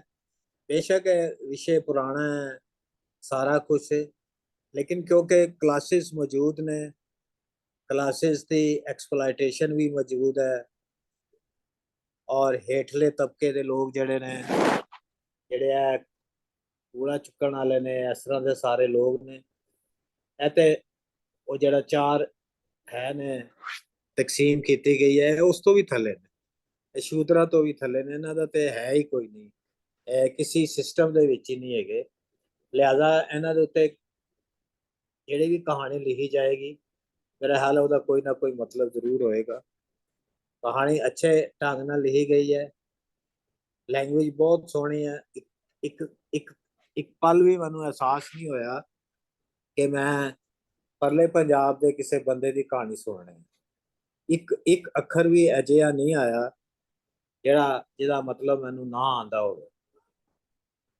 ਜਿਹੜਾ ਸਿਰਫ ਇੱਕ ਮੈਂ ਥੋੜੇ ਜਿਹੇ ਮੱਤ ਦਾਂਗਾ, ਜੇ ਉਹ ਬੁਰਾ ਨਾ ਮਨਾਉਣ, ਕਿ ਇਸ ਕਹਾਣੀ ਨੂੰ ਅਜੇ ਵੀ ਕੱਸਿਆ ਜਾ ਸਕਦਾ ਹੈ। ਇਹ ਅਗਰ 7 ਸਫ਼ਿਆਂ ਦੀ ਕਹਾਣੀ ਹੈ ਤੇ 4-5 ਸਫ਼ੇ ਬਣ ਸਕਦੇ ਨੇ। ਥੋੜਾ ਜਿਹਾ ਇਹਦੇ ਵਿੱਚੋਂ ਜਿੱਥੇ ਕਈ ਜਗ੍ਹਾ ਲੱਗਦਾ ਹੈ ਕਿ ਗੱਲ ਨੂੰ ਲਮਕਾ ਰਹੇ ਨੇ, ਉਹਨੂੰ ਘੱਟ ਕੀਤਾ ਜਾ ਸਕਦਾ। ਐਂਡ ਇਹਦਾ ਬਹੁਤ ਅੱਛਾ ਹੈ ਔਰ ਜਿਵੇਂ ਬੀਬਾ ਜੀ ਨੇ ਵੀ ਕਿਹਾ ਕਿ ਮੈਨੂੰ ਹਮੇਸ਼ਾ ਐਂਡ ਉਹ ਪਸੰਦ ਆਉਂਦਾ ਹੈ ਜਿਹਦੇ ਵਿੱਚ ਸ਼ੌਕ ਥੈਰੇਪੀ ਨਾ ਦਿੱਤੀ ਗਈ ਹੋਵੇ, ਜਿਹੜਾ ਮੰਟੋ ਦਿੰਦਾ ਸੀ। ਮੈਨੂੰ ਲੱਗਦਾ ਕਿ ਕਹਾਣੀ ਨੂੰ ਇੰਝ ਖਤਮ ਕਰੀਏ ਕਿ ਉਹ ਗੱਲ ਅੱਗੇ ਚੱਲਦੀ ਰਹੀ। ਮਜ਼ੇਦਾਰ ਜਿਹੜੀ ਐਂਡ ਇਸ ਲਈ ਵੀ ਹੈ ਕਿ ਉਹ ਨੋਟ ਜਿਹੜੇ ਨੇ ਬਿਲਕੁਲ ਸਹੀ ਨੇ ਔਰ ਉਹ ਕੈਸ਼ੀਅਰ ਜਿਹੜਾ ਜੇਬ 'ਚ ਪਾ ਲੈਂਦਾ, ਇਹ ਵੀ ਦੱਸਿਆ ਉਹਨਾਂ ਨੇ, ਉਹ ਜਾਲੀ ਕਹਿ ਕੇ ਉਹਨੂੰ ਜੇਬ 'ਚ ਪਾ ਲੈਂਦਾ, ਲੇਕਿਨ ਉਹ ਨੋਟ ਕਿਸੇ ਦੇ ਕੰਮ ਨਹੀਂ ਆਉਂਦੇ, ਉਹ ਕੂੜੇ ਦੇ ਵਿੱਚ ਹੀ ਗਵਾ ਜਾਂਦੇ।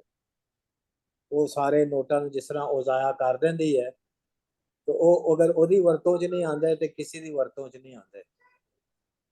ਇਹ ਹਿਸਾਬ ਨਾਲ ਇੱਕ ਅੱਛਾ ਹੈ ਕਿ ਉਹ ਐਕਚੁਅਲੀ ਜਿਹੜਾ ਕੇਕ ਹੈਗਾ ਨਾ, ਉਹ ਮਿਹਨਤ ਨਹੀਂ ਹੈ, ਉਹ ਐਕਸਪਲੋਇਟੇਸ਼ਨ ਨਾਲ ਕੇਕ ਪੈਦਾ ਹੁੰਦਾ ਹੈ।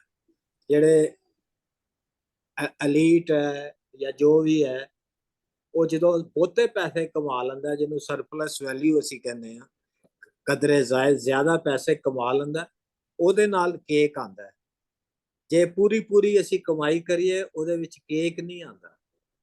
ਕੇਕ ਅਸੀਂ ਉਹਦੇ ਚੋਂ ਲੈ ਕੇ ਖਾ ਨਹੀਂ ਸਕਦੇ ਜੇ ਅਸੀਂ ਪੂਰੀ ਆਪਣੀ ਮਿਹਨਤ ਲੈ ਰਹੇ। ਜੇ ਸਾਨੂੰ ਵਾਧੂ ਮਿਹਨਤ ਮਿਲੇਗੀ ਤੇ ਵਾਧੂ ਕੇਕ ਆਏਗਾ, ਔਰ ਕੇਕ ਹੈ ਵੀ ਵਾਧੂ ਫੂਡ ਹੈ, ਇੱਕ ਐਡਡ ਫੂਡ ਹੈ। ਇਹ ਉਹਦਾ ਸਾਰਾ ਸਿੰਬੋਲਿਕਜ਼ਮ ਹੈ।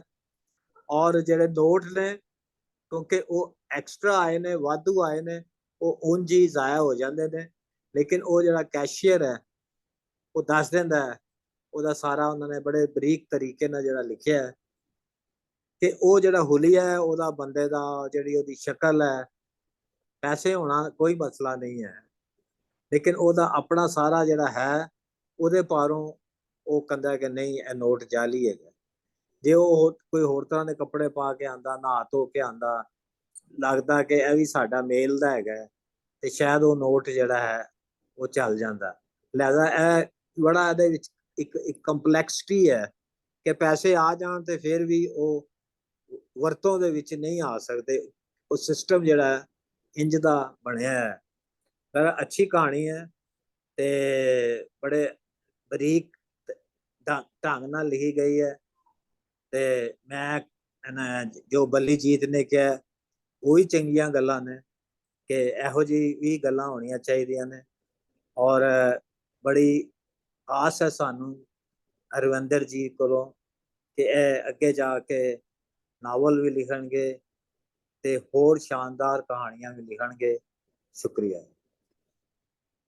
ਹਾਂਜੀ, ਬਹੁਤ ਸ਼ੁਕਰੀਆ ਜ਼ੁਬੈਰ ਜੀ। ਅਸਲ ਤੇ ਬਲੀਜੀਤ ਜੀ ਦੀ ਐਕਸਪੈਕਟੇਸ਼ਨ ਅਰਵਿੰਦਰ ਜੀ ਕੋਲੋਂ ਬਹੁਤ ਡਾਢੀ ਹੈ। ਉਹ ਚਾਹੁੰਦੇ ਨੇ ਕਿ ਇਹ ਮਜ਼ੀਦ ਬਹੁਤ ਅੱਛੇ ਤੋਂ ਅੱਛਾ ਲਿਖਣ, ਤੇ ਤੁਸੀਂ ਇਹ ਅਰਵਿੰਦਰ ਜੀ ਦਿਲ ਛੋਟਾ ਨਹੀਂ ਕਰਨਾ, ਬਲਕਿ ਇਹ ਆਪਣੇ ਪੱਲੇ ਨਾਲ ਬੰਨ ਲਓ ਗੱਲ, ਤੇ ਇਹ ਸਾਡੀ ਅਸੀਂ ਉਮੀਦ ਵੀ ਕਰਨੇ ਵੇ, ਸਾਡੀ ਦੁਆ ਵੀ ਹੈ ਕਿ ਤੁਸੀਂ ਚੰਗੇ ਤੋਂ ਚੰਗਾ ਲਿਖੋਗੇ। ਬਹਰਹਾਲ ਤੁਹਾਡੀ ਵਾਕਈ ਕਹਾਣੀ ਜਿਹੜੀ ਹੈ ਨਾ ਦਿਲ ਖਿੱਚਵੀਂ ਹੈ। ਬੁਣਤ ਬਹੁਤ ਸੋਹਣੀ, ਜੀ ਲਫ਼ਾਜ਼ ਵੀ ਬਹੁਤ ਸੋਹਣੇ ਤੇ ਸਿੰਬੋਲਿਕ ਬੜੀ ਜਗ੍ਹਾ ਜਗ੍ਹਾ ਤੇ ਤੁਸੀਂ ਟੱਚ ਦਿੱਤੇ ਨੇ। ਤੇ ਤੁਸੀਂ ਜੀ ਲਿਖਦੇ ਰਹੋ, ਤੁਹਾਡਾ ਜੀ ਬਹੁਤ ਸ਼ੁਕਰੀਆ ਵੀ। ਇੱਕ ਤੇ ਮੈਂ ਗੱਲ ਇੱਕ ਸੈਕਿੰਡ ਦੀ ਗੱਲ ਸਾਰਿਆਂ ਲਈ ਕਰਨੀ ਸੀ। ਸਾਰੇ ਰਾਈਟਰਸ ਬੈਠੇ ਨੇ ਇੱਥੇ ਬੜੇ ਵੱਡੇ ਵੱਡੇ। ਜੀ ਮੈਂ ਜੀ ਬੀਬਾ ਕਿਉਂਕਿ ਆਪਾਂ ਹੁਣ ਅਸੀਂ ਇੱਕ ਸਾਂਝੇ ਪੰਜਾਬ ਲਈ ਕਹਾਣੀਆਂ ਲਿਖਣੀਆਂ ਨੇ ਨਾ, ਰਾਈਟ? ਐਵਰੀਬਡੀ ਤੁਸੀਂ ਬੈਠੇ ਹੋ, ਤੁਸੀਂ ਇੱਕ ਸਾਂਝਾ ਪੰਜਾਬ ਹੈ, ਤੁਹਾਡੇ ਵਾਸਤੇ ਇੱਕ ਪੰਜਾਬ ਹੈ, ਰਾਈਟ? ਕੀ ਤੁਹਾਨੂੰ ਇਹ ਗੱਲਾਂ ਥੋੜੀਆਂ ਜੀਆਂ ਜਿਹੜੀਆਂ ਹੁੰਦੀਆਂ ਨੇ ਸਥਾਨਕ ਉਹ ਬੋਦਰ ਕਰਦੀਆਂ ਨੇ? ਡਸ ਐਵਰੀਬਡੀ ਨੋ ਅਬਾਊਟ ਨੋਟਬੰਦੀ? ਕਿ ਸਾਰਿਆਂ ਨੂੰ ਪਤਾ ਹੈਗਾ ਆ ਕਿ ਮਤਲਬ ਕਿ ਜਿੱਦਾਂ ਆਪਾਂ ਗੱਲ ਕੀਤੀ ਸੀਗੀ ਗਣੇਸ਼ ਵਿਸਰਜਨ ਦੀ ਕਿ ਇਹ ਉਹ, ਸੋ ਉਹਨਾਂ ਲਈ ਕੀ ਉਹਦਾ ਕੀ ਹੋਣਾ ਚਾਹੀਦਾ ਹੱਲ? ਕਿ ਵੀ ਉਹ ਐਸੀ ਕਹਾਣੀਆਂ ਉਹ ਆਣ, ਕਹਾਣੀਆਂ ਦੇ ਵਿੱਚ ਉਹ ਆਣ, ਪਰ ਉਹਨਾਂ ਨੂੰ ਥੋੜਾ ਜਿਹਾ ਜ਼ਿਆਦਾ ਐਕਸਪਲੇਨ ਕੀਤਾ ਜਾਵੇ ਕਿ ਕਿਸ ਤਰ੍ਹਾਂ ਕੀਤਾ ਜਾਵੇ ਕਿ ਸਾਰੇ ਹੀ ਸਮਝਣ। ਆਪਾਂ ਤੇ ਹੁਣ ਸਮਝਦੇ ਆ, ਇਹ ਬੜੇ ਸਾਰੇ ਜਣੇ ਬੜੇ ਸੁਲਝੇ ਹੋਏ ਲੋਕ ਨੇ, ਪਰ ਜਿਹੜੀ ਆਮ ਪੰਜਾਬੀ ਬੰਦਾ ਕੋਈ ਉਧਰਲੇ ਪੰਜਾਬ ਦਾ ਜਾਂ ਉਹ, ਆਈ ਡੋਂਟ ਨੋ ਕਿ ਤੁਹਾਡੇ ਵਾਸਤੇ ਕਾਫੀ ਸਮੱਸਿਆ ਨਹੀਂ ਰਾਈਟਰਸ ਵਾਸਤੇ to make a story for just ਇੱਕ ਸਾਂਝਾ ਪੰਜਾਬ? ਮੈਂ ਇਹਦਾ ਜਵਾਬ ਇਸ ਤਰ੍ਹਾਂ ਦਿਆਂਗਾ ਕਿ ਜੀ ਵੈਸੇ ਤੇ it's a age of information. ਇੰਨਾ ਫਲੱਡ ਹੈਗਾ ਇਨਫੋਰਮੇਸ਼ਨ ਦਾ ਕਿ ਇੱਕ ਦੂਸਰੇ ਨੂੰ ਸਾਰਾ ਪਤਾ ਹੈ। ਇਸ ਪੰਜਾਬ 'ਚ ਬਹੁਤ ਸਾਰਾ ਲਿਟਰੇਚਰ ਵੀ ਹੈ, ਫਿਰ ਫਿਲਮ ਇੱਕ ਬਹੁਤ ਵੱਡਾ ਜ਼ਰੀਆ ਹੈ ਜਿਹਦੇ ਨਾਲ ਸਾਨੂੰ ਇਹ ਟਰਮੀਨੋਲੋਜੀ ਦਾ ਪਤਾ ਹੈ। ਕੁਝ ਅਲਫਾਜ਼ ਹੁੰਦੇ ਹੀ ਨੇ ਜਿਹੜੇ ਇਧਰੋਂ ਉਧਰ ਤੇ ਉਧਰੋਂ ਇੱਧਰ ਨਹੀਂ ਪਤਾ ਚੱਲਦੇ। ਇੰਨਾ ਕੰਮ ਤੇ ਇੱਕ ਪਾਤਰ ਦਾ ਵੀ ਹੈ ਨਾ, ਥੋੜੀ ਜਿਹੀ ਮਿਹਨਤ ਵੀ ਕਰੇ, ਆਪ ਵੀ ਲੱਭਣ ਦੀ ਕੋਸ਼ਿਸ਼ ਕਰੇ। ਪੱਕੀ ਪਕਾਈ ਜਿਹੜੀ ਹੈ ਉਹ ਇਸ ਤਰ੍ਹਾਂ ਦੇਣਾ ਮੇਰਾ ਖਿਆਲ ਹੈ ਕਿ ਇਹ ਸਾਡਾ ਫਰਜ਼ ਨਹੀਂ। ਇਹ ਉਹ ਗੱਲ ਆਈ ਉਹਦੇ ਵਿੱਚ ਅੰਡਰਸਟੈਂਡ ਕੁਝ ਉਹਨੂੰ ਆਪ ਵੀ ਮਿਹਨਤ ਕਰਨ ਦੀ ਲਗਨ ਹੋਣੀ ਚਾਹੀਦੀ ਹੈ ਕਿ ਉਹ ਕੋਸ਼ਿਸ਼ ਕਰੇ। ਇਸੇ ਤਰ੍ਹਾਂ ਹੀ ਇਹ ਕੰਮ ਅੱਗੇ ਵਧੇਗਾ। ਤੇ ਇਸ ਸੰਗਤ 'ਚ ਜਿੰਨੇ ਬੇਲੀ ਆਉਂਦੇ ਨੇ, ਅਸੀਂ ਇਧਰੋਂ ਕਹਾਣੀ ਪੜ੍ਹਨੇ ਆ ਜਾਂ ਉਧਰੋਂ ਅਸੀਂ ਸੁਣਨੇ ਆ, ਤੇ ਉਹਦਾ ਤੇ ਆਨੰਦ ਹੀ ਮਾਣਨੇ ਆ। ਇੱਕ ਦੂਸਰੇ ਦਾ ਪਤਾ ਹੈ, ਜਿਹਦਾ ਨਹੀਂ ਪਤਾ ਹੁੰਦਾ ਉਹ ਤੁਹਾਡੇ ਵਰਗੇ ਇੱਥੇ ਲੋਕ ਬੈਠੇ ਨੇ, ਉਹ ਸਾਡੀ ਸਿੱਖਿਆ ਕਰਦੇ ਨੇ, ਅਸੀਂ ਸਿੱਖਨੇ ਆ। ਇਸ ਤਰ੍ਹਾਂ ਇਧਰੋਂ ਜਿਹੜੇ ਕੋਈ ਅਲਫਾਜ਼ ਹੁੰਦੇ ਨੇ, ਇਸ ਫੋਰਮ ਦਾ ਮੇਰਾ ਖਿਆਲ ਸਭ ਤੋਂ ਖੂਬਸੂਰਤ ਅੰਗ ਹੀ ਇਹੋ ਹੀ ਹੈਗਾ ਕਿ ਇਹ ਜਿਸ ਤਰ੍ਹਾਂ ਇਹਨੂੰ ਮੈਂ ਕਹਿੰਦਾ ਹੈ ਕਿ ਜਿਸ ਤਰ੍ਹਾਂ ਇੱਕ ਕਰਤਾਰਪੁਰ ਦਾ ਲਾਂਘਾ ਬਣਿਆ ਹੈ ਮਜ਼ਹਬੀ, ਇਹ ਜਿਹੜਾ ਪੰਜਾਬੀ ਅਦਬੀ ਸੰਗਤ ਹੈ ਇਹ ਅਦਬੀ ਸਾਧ ਦਾ ਲਾਂਘਾ ਕਿ ਇੱਥੇ ਇੱਕ ਦੂਸਰੇ ਨਾਲ ਅਸੀਂ ਮਿਲਨੇ ਆ। ਤੇ ਇਹਦੇ ਤੇ ਅੱਛੀ ਗੱਲ ਹੈ, ਇੱਕ ਦੂਸਰੇ ਨਾਲ ਸ਼ੇਅਰਿੰਗ ਹੋਣੀ ਚਾਹੀਦੀ। ਨਹੀਂ ਬਹੁਤ ਅੱਛੀ ਗੱਲ ਹੈ, ਪਰ ਮੈਂ ਉਹੀ ਸੋਚਦੀ ਸੀ ਕਿ ਵੀ ਮਤਲਬ ਕਿ ਰਾਈਟਰਸ ਲਈ ਇਹ ਥੋੜੀ ਜਿਹੀ ਮੁਸ਼ਕਿਲ ਗੱਲ ਹੈ ਕਿ ਵੀ ਜਿਹੜਾ ਇੱਕ ਆਮ ਪਾਤਰ, ਇੱਕ ਆਮ ਪੜਨ ਵਾਲਾ ਬੰਦਾ, ਇੱਕ ਆਮ ਰੀਡਰ। ਬੀਬਾ ਜੀ ਇੱਕ ਗੱਲ ਦੱਸੋ, ਅਸੀਂ ਇੰਗਲਿਸ਼ ਦਾ ਲਿਟਰੇਚਰ ਪੜ੍ਹਦੇ ਹਾਂ, ਕੀ ਅਸੀਂ ਕਿਸੇ ਨੂੰ ਜਾਣਦੇ ਆ? ਕਿਸੇ ਉਹਨਾਂ ਦੇ ਜਿਹੜੇ ਫੈਸਟੀਵਲਸ ਨੇ ਆਪਾਂ ਨਹੀਂ ਜਾਣਦੇ ਨਾ, ਪਰ ਆਪਾਂ ਉਸ ਲਿਟਰੇਚਰ ਨੂੰ ਬਹੁਤ ਇੰਜੋਏ ਕਰਦੇ ਆ, ਸਾਰੇ ਹੀ ਪੜ੍ਹਦੇ ਆ, ਕੋਈ ਦੋ ਰਾਏ ਨਹੀਂ ਕਿ ਆਪਾਂ ਨਹੀਂ ਪੜ੍ਹਦੇ। ਤੇ ਆਪਾਂ ਇਹ ਮੰਨ ਕੇ ਕਿਉਂ ਚੱਲੀਏ ਕਿ ਪੰਜਾਬੀ ਕਹਾਣੀਕਾਰ ਨੇ ਸਿਰਫ ਪੰਜਾਬ ਲਈ ਹੀ ਕਹਾਣੀ ਲਿਖਣੀ ਹੈ? ਅਸੀਂ ਉਹਨਾਂ ਨੂੰ ਟਰਾਂਸਲੇਟ ਕਰਕੇ ਇਹ ਕਿਉਂ ਜ਼ਰੂਰੀ ਅਸੀਂ ਮੰਨ ਕੇ ਚੱਲਦੇ ਆ ਕਿ ਅਸੀਂ ਪੰਜਾਬ ਤੱਕ ਸੀਮਿਤ ਰਹਿਣਾ ਹੈ?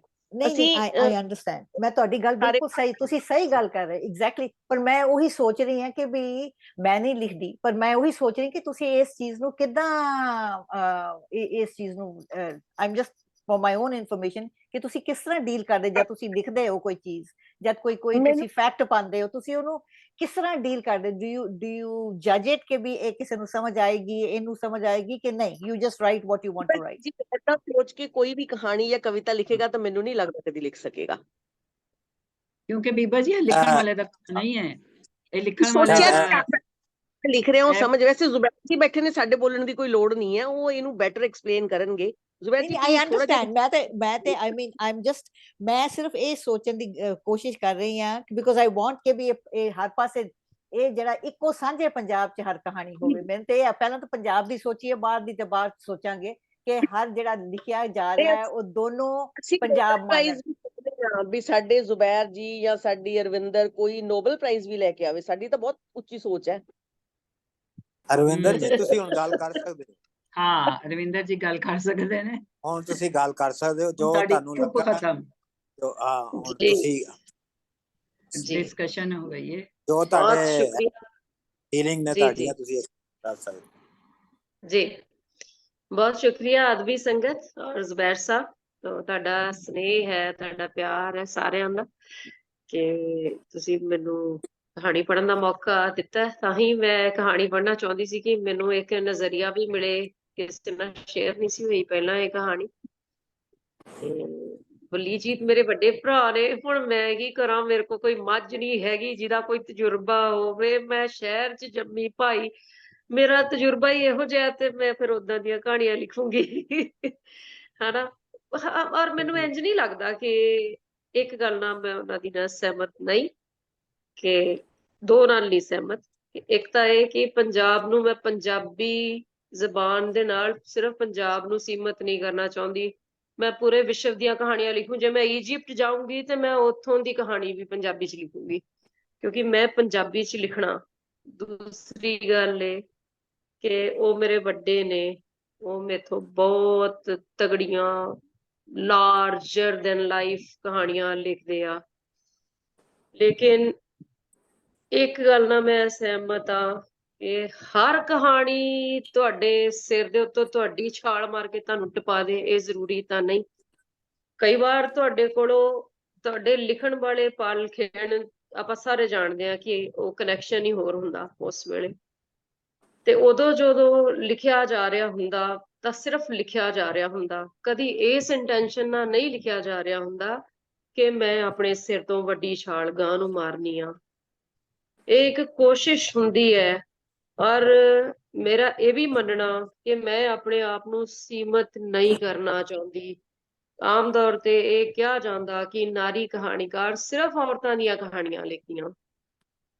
ਮੈਂ ਉਸ ਔਰਤ ਮਰਦ ਦੇ ਸੰਬੰਧਾਂ ਦੀਆਂ, ਯਾਨੀ ਮੈਂ ਉਸ ਨੂੰ ਵੀ ਤੋੜਨਾ ਚਾਹੁੰਦੀ ਹਾਂ। ਮੇਰੀ ਇਸ ਸਾਲ ਆਈ ਇੱਕ ਹੋਰ ਕਹਾਣੀ ਜ਼ੁਬੈਰ ਸਾਹਿਬ ਨੇ ਪੜ੍ਹੀ ਹੈ, ਹਰਪ੍ਰੀਤ ਨੇ ਪੜ੍ਹੀ ਹੈ, ਤ੍ਰਿਪਤਾ ਜੀ ਨੇ ਪੜ੍ਹੀ ਹੈ। ਜ਼ੁਬੈਰ ਸਾਹਿਬ ਨੂੰ ਜੇ ਉਹ ਚਾਹਣ ਤੇ ਮੈਂ ਸ਼ੇਅਰ ਵੀ ਕਰ ਦਿਆਂਗੀ ਫਰਦਰ ਉੱਧਰ ਪੜ੍ਹੇ ਜਾਣ ਲਈ।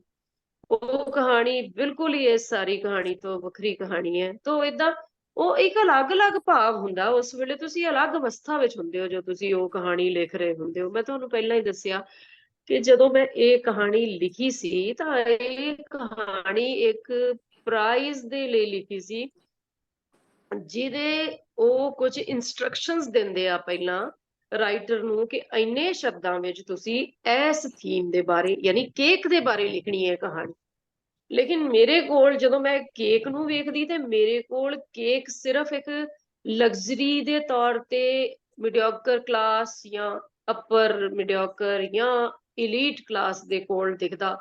ਮੈਨੂੰ ਉਹ ਕੇਕ ਤੇ ਉਸ ਪੇਸਟਰੀ ਦੇ ਬਾਹਰ, ਦੁਕਾਨ ਦੇ ਬਾਹਰ ਉਹ ਅੱਖਾਂ ਨਜ਼ਰ ਆਉਂਦੀਆਂ ਨੇ ਜਿਹੜੀਆਂ ਉਹਨਾਂ ਨੂੰ ਪੂਰੀ ਰੂਹ ਨਾਲ ਸਿਰਫ ਰੋਜ਼ ਵੇਖਦੀਆਂ ਨੇ, ਪਰ ਉਹ ਉਹਨਾਂ ਤੋਂ ਅਪਹੁੰਚ ਆ ਸਾਰਾ ਕੁਝ। ਇਸ ਕਰਕੇ ਹੀ ਇਹ ਕਹਾਣੀ ਜਿਹੜੀ ਹੈ ਇਹ ਮੈਨੂੰ ਇਸ ਤਰ੍ਹਾਂ ਸੁੱਝੀ ਸੀ ਕਿ ਕਾਸ਼ ਇੰਜ ਹੋਵੇ ਕਿ ਕਦੀ ਉਹਨਾਂ ਦੀ ਪਹੁੰਚ ਵਿੱਚ ਉਹ ਚੀਜ਼ ਹੋਵੇ। ਇਸ ਲਈ ਸ਼ਾਇਦ ਕਦੀ ਮੈਨੂੰ ਲੱਗਦਾ ਵੀ 4 ਸਾਲ ਪਹਿਲਾਂ ਮੇਰੀ ਇਸ ਕਿਸਮ ਦੀ ਅਵਸਥਾ ਰਹੀ ਹੋਏਗੀ ਤੇ ਮੈਂ ਇਹ ਕਹਾਣੀ ਲਿਖ ਪਾਈ। ਜਿੰਨਾ ਤਾਰੀਫਾਂ ਕੀਤੀਆਂ ਉਹਨਾਂ ਸਾਰੇ ਦੋਸਤਾਂ ਦਾ ਬਹੁਤ ਸ਼ੁਕਰੀਆ, ਪਰ ਮੈਂ ਬਿਲਕੁਲ ਆਪਣਾ ਪੂਰਾ ਉਹ ਵਿਚਾਰ ਜਿਹੜਾ ਉਸਨੂੰ ਖੁੱਲਾ ਰੱਖ ਕੇ, ਖੁੱਲਾ ਮਨ ਰੱਖ ਕੇ ਚੱਲਦੀ। ਜਿਵੇਂ ਜ਼ੁਬੈਰ ਸਾਹਿਬ ਨੇ ਕਿਹਾ ਇਹ ਹੋਰ ਕੱਸੀ ਜਾ ਸਕਦੀ। ਇਨਸ਼ਾਅੱਲਾ ਜਦੋਂ ਕਦੀ ਕਿਤਾਬ 'ਚ ਜੇ ਆਏਗੀ ਤਾਂ ਇਹਨੂੰ ਆਪਾਂ ਹੋਰ ਕੱਸਾਂਗੇ ਜ਼ਰੂਰ। ਤੇ ਤੁਹਾਡਾ ਸ਼ੁਕਰੀਆ ਕਿ ਤੁਸੀਂ ਸਾਰਿਆਂ ਨੇ ਪਸੰਦ ਕੀਤੀ। ਇੱਕ ਵਾਰੀ ਜਰਾ ਪੰਜਾਬੀ ਦੇ ਵਿੱਚ ਹੁਣ ਲਿਖਿਆ ਜਾ ਰਿਹਾ ਹੈ, ਹੋਰ ਭਾਸ਼ਾਵਾਂ ਦੀਆਂ ਜਿਹੜੀ ਹੋਰ ਰਹਿਤਲ ਹੋਰ ਸਮਾਜ ਨੇ ਉਹਨਾਂ ਦੀਆਂ ਗੱਲਾਂ ਹੋ ਰਹੀਆਂ ਨੇ। ਤਾਂ ਮੈਂ ਸੋਚਿਆ ਕਿ ਮੈਂ ਵੀ ਇੱਕ ਨਿਮਾਣੀ ਜੀ ਕੋਸ਼ਿਸ਼ ਕਰਕੇ ਵੇਖ ਲਵਾਂ ਕਿ ਪੰਜਾਬੀ ਦੇ ਵਿੱਚ ਇਸ ਨੂੰ ਕਿੱਦਾਂ ਲਿਆ ਜਾਂਦਾ। ਜਦੋਂ ਹਾਲਾਂਕਿ ਪੰਜਾਬੀ ਸਮਾਜ ਕੂੜਾ ਬੀਨਾ ਤੋਂ ਸਖਣਾ ਸਮਾਜ ਨਹੀਂ ਹੈ। ਕੂੜੇ ਵਾਲੇ ਸਾਡੇ ਘਰਾਂ ਚੋਂ ਵੀ ਕੂੜਾ ਲੈ ਕੇ ਜਾਂਦੇ ਆ। ਇੱਥੇ ਸਮੁੰਦਰ ਨਹੀਂ ਹੈਗਾ, ਨਹਿਰ ਤਾਂ ਅੰਮ੍ਰਿਤਸਰ 'ਚ ਵੀ ਵਗਦੀ ਹੈ। ਪਹਿਲਾਂ ਗਣੇਸ਼ ਵਿਸਰਜਨ ਨਹੀਂ ਹੁੰਦਾ ਸੀ, ਹੁਣ ਉਹ ਵੇਖਾ ਵੇਖੀ ਉਹ ਸਾਰਾ ਕੁਝ, ਕਿਉਂਕਿ ਅਸੀਂ ਗਲੋਬਲਾਈਜੇਸ਼ਨ ਦੇ ਦੌਰ ਤੋਂ ਅੱਗੇ ਤੁਰ ਰਹੇ ਹਾਂ ਤਾਂ ਉਹ ਸਾਰਾ ਕੁਝ ਰਲ ਰਿਹਾ। ਕਲਚਰ ਜਿਹੜੇ ਨੇ ਉਹਨਾਂ ਦੇ ਇੱਕ ਦੂਜੇ ਦੇ ਵਿੱਚ ਸਮਾ ਰਹੇ।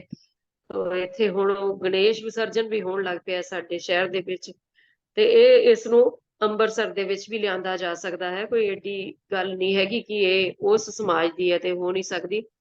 ਬਾਕੀ ਥੋੜੀ ਬਹੁਤ ਲਿਬਰਟੀ ਦੀ ਗੁੰਜਾਇਸ਼ ਤੇ ਆਪਾਂ ਜਾਣਦੇ ਆ ਕਿ ਸਾਡੇ ਕੋਲ ਹੁੰਦੀ ਆ, ਆਪਾਂ ਪਾਤਰ ਸਿਰਜੇ ਆ ਤੇ ਆਪਾਂ ਉਹਨਾਂ ਨੂੰ 5 ਲੱਖ ਰੁਪਈਆ ਲੁਭਾ ਕਿਉਂ ਨਹੀਂ ਸਕਦੇ ਮੇਰੇ ਵੀਰ? ਏਡੀ ਕਿਹੜੀ ਗੱਲ ਹੋ ਗਈ? 5 ਕੀ, ਮੈਂ ਤਾਂ 50 ਲੱਖ ਵੀ ਲੁਭਾ ਦੂੰ ਜੇ ਮੇਰਾ ਜੀ ਕਰੂ ਤੇ ਸੋ ਇਹ ਬਿਲਕੁਲ ਤੇ ਸਹੀ ਆਪਾਂ ਅਰਵਿੰਦਰ ਸਾਰੇ ਜੀ। ਅਰਵਿੰਦਰ ਜੀ ਤੁਸੀਂ ਜੀ ਤੁਹਾਡੀ ਬਿਲਕੁਲ ਤੁਸੀਂ ਕਰ ਸਕਦੇ ਹੋ, ਇਹਦੇ 'ਚ ਕੋਈ ਸ਼ੱਕ ਨਹੀਂ। ਹਾਂਜੀ ਲਿਖਣ ਵਾਲੇ ਨੂੰ ਆਜ਼ਾਦੀ ਹੈ, ਠੀਕ ਹੈ। ਯਾ- ਤੇ ਤੁਹਾਡਾ ਬਹੁਤ ਸ਼ੁਕਰੀਆ, ਕਿਉਂਕਿ ਟਾਈਮ ਹੁਣ ਸਾਡਾ ਮੁੱਕ ਰਿਹਾ ਹੈ। ਤੁਸੀਂ ਆਏ ਜੀ ਤੇ ਤੁਸੀਂ ਇੰਨਾ ਸੋਹਣੀ ਕਹਾਣੀ ਪੜ੍ਹੀ ਹੈ, ਔਰ ਸਾਰਿਆਂ ਨੇ ਬੜਾ ਉਹਦੇ ਤੇ ਬੜੀ ਖੂਬਸੂਰਤ ਗੱਲਬਾਤ ਹੋਈ ਹੈ, ਬੜੀ ਪਰਵਿੰਗ ਗੱਲਬਾਤ ਹੋਈ ਹੈ। ਮੈਂ ਆਪਣੇ ਸਾਰੇ ਦੋਸਤਾਂ ਮਿੱਤਰਾਂ ਦਾ ਸ਼ੁਕਰੀਆ ਅਦਾ ਕਰਨੀ ਹੈ। ਤੇ ਫਿਰ ਅਸੀਂ ਮਿਲਾਂਗੇ ਮਹੀਨੇ ਦੇ ਬਾਅਦ, ਅਖੀਰ ਦੀ ਕਹਾਣੀ ਪੜ੍ਹੀ ਐਤਵਾਰ। ਵੀ ਬਹੁਤ ਸੋਹਣੀ, ਬੜੇ ਹਾਂਜੀ, ਸੋਹਣੇ ਕਹਾਣੀ ਢੰਗ ਪੜ੍ਹੀ ਨਾਲ। ਵੀ ਬਹੁਤ ਸੋਹਣੀ ਹੈ, ਬੁਣਤ ਬਹੁਤ ਸੋਹਣੀ ਔਰ ਹੈ। ਤੇ ਤੁਸੀਂ ਦੋਸਤਾਂ ਨੂੰ ਨਹੀਂ ਪਤਾ ਕਿ ਇਹਨਾਂ ਦਾ ਡਰਾਮੇ ਦੇ ਨਾਲ ਤਲਕ ਹੈ, ਪ੍ਰੇ ਹਾਂ ਰਾਈਟ ਨਾਲ ਬਿਲਕੁਲ, ਉਹ ਤਲਕ ਹੈ, ਨਜ਼ਰ ਇਸੇ ਆ ਲਈ ਰਿਹਾ ਪੜ੍ਹੀ ਸੀ, ਵੀ ਉਹ ਉਹਨਾਂ ਨੇ। ਨਜ਼ਰ ਅਜੋਕਾ ਆ ਵਾਲਿਆਂ ਰਿਹਾ ਦਾ। ਸੀ, ਉਹ ਬਿਲਕੁਲ, ਨਜ਼ਰ ਆ ਅਜੋਕਾ ਰਿਹਾ ਅਜੋਕਾ ਵਾਲਿਆਂ ਨਾਲ ਸੀ। ਮੈਂ ਹਾਂਜੀ ਤੁਹਾਡਾ ਬਾਇਓ ਪੜ੍ਹ ਰਹੀ ਸੀ, ਬਾਇਓਡਾਟਾ ਅਜੋਕਾ ਨਾਲ ਵੀ ਤੁਹਾਡਾ ਉੱਥੋਂ ਵੀ ਸਰਟੀਫਿਕੇਟ ਤੁਹਾਨੂੰ ਮਿਲਿਆ ਹੋਇਆ ਹੈ। ਤੇ ਬਹਰਹਾਲ ਸਾਨੂੰ ਬਹੁਤ ਖੁਸ਼ੀ ਹੋਈ ਹੈ। ਇੱਕ ਵਾਰੀ ਫਿਰ ਤੁਹਾਡਾ ਆਉਣ ਦਾ ਸ਼ੁਕਰੀਆ, ਫਿਰ ਬੁਲਾਵਾਂਗੇ ਤੁਹਾਨੂੰ। ਤੇ ਬਾਕੀ ਬਿਲੀਜੀਤ ਜੀ ਜਿਹੜੇ ਨੇ ਉਹ ਤੁਹਾਨੂੰ ਪਤਾ ਹੈ, ਔਰ ਬੜੇ ਵੱਡੇ ਰਾਈਟਰ ਨੇ। ਜੀ ਤੇ ਬਿਲਕੁਲ ਹਾਂਜੀ, ਉਹ ਬੜਾ ਕੁਝ ਉਹਨਾਂ ਕੋਲੋਂ ਸਿੱਖ ਰਹੇ ਨੇ ਅਸੀਂ, ਤੁਸੀਂ ਸਾਰੇ। ਇਹ ਸਾਰਾ ਤੇ ਸਿੱਖਣ ਦਾ ਸਾਡੀ ਹੀ ਬਸ ਫੋਰਮ ਦੁਆ ਹੈ ਹੈ ਜੀ ਐਕਚੁਅਲੀ। ਤੁਹਾਡੇ, ਤੁਸੀਂ ਮਜ਼ੀਦ ਫੱਲੋ ਫੁੱਲੋ ਤੇ ਲਿਖਦੇ ਰਹੋ, ਤੇ ਨਾਵਲ ਵੀ ਲਿਆਓ ਤੇ ਅਸੀਂ ਫਿਰ ਸੁਣੀਏ। ਬਹੁਤ ਸ਼ੁਕਰੀਆ ਸਾਰੇ ਦੋਸਤਾਂ ਦਾ, ਸਾਰੇ ਮਿੱਤਰਾਂ ਦਾ। ਫਿਰ ਬਹੁਤ ਮਿਲਾਂਗੇ, ਵਧੀਆ ਸੰਗਤ ਰਹੀ ਜੀ, ਠੀਕ ਹੈ। ਬਹੁਤ ਸ਼ੁਕਰੀਆ, ਹਾਂਜੀ, ਬਹੁਤ ਅੱਛੀ ਬਹੁਤ ਸੰਗਤ ਰਹੀ। ਜ਼ਬਰਦਸਤ। ਰੱਬ ਰਾਖਾ ਜੀ, ਰੱਬ ਰਾਖਾ। ਸ਼ੁਕਰੀਆ ਸ਼ੁਕਰੀਆ ਜੀ, ਸ਼ੁਕਰੀਆ। ਸ਼ੁਕਰੀਆ। ਬੜਾ ਸਹੀ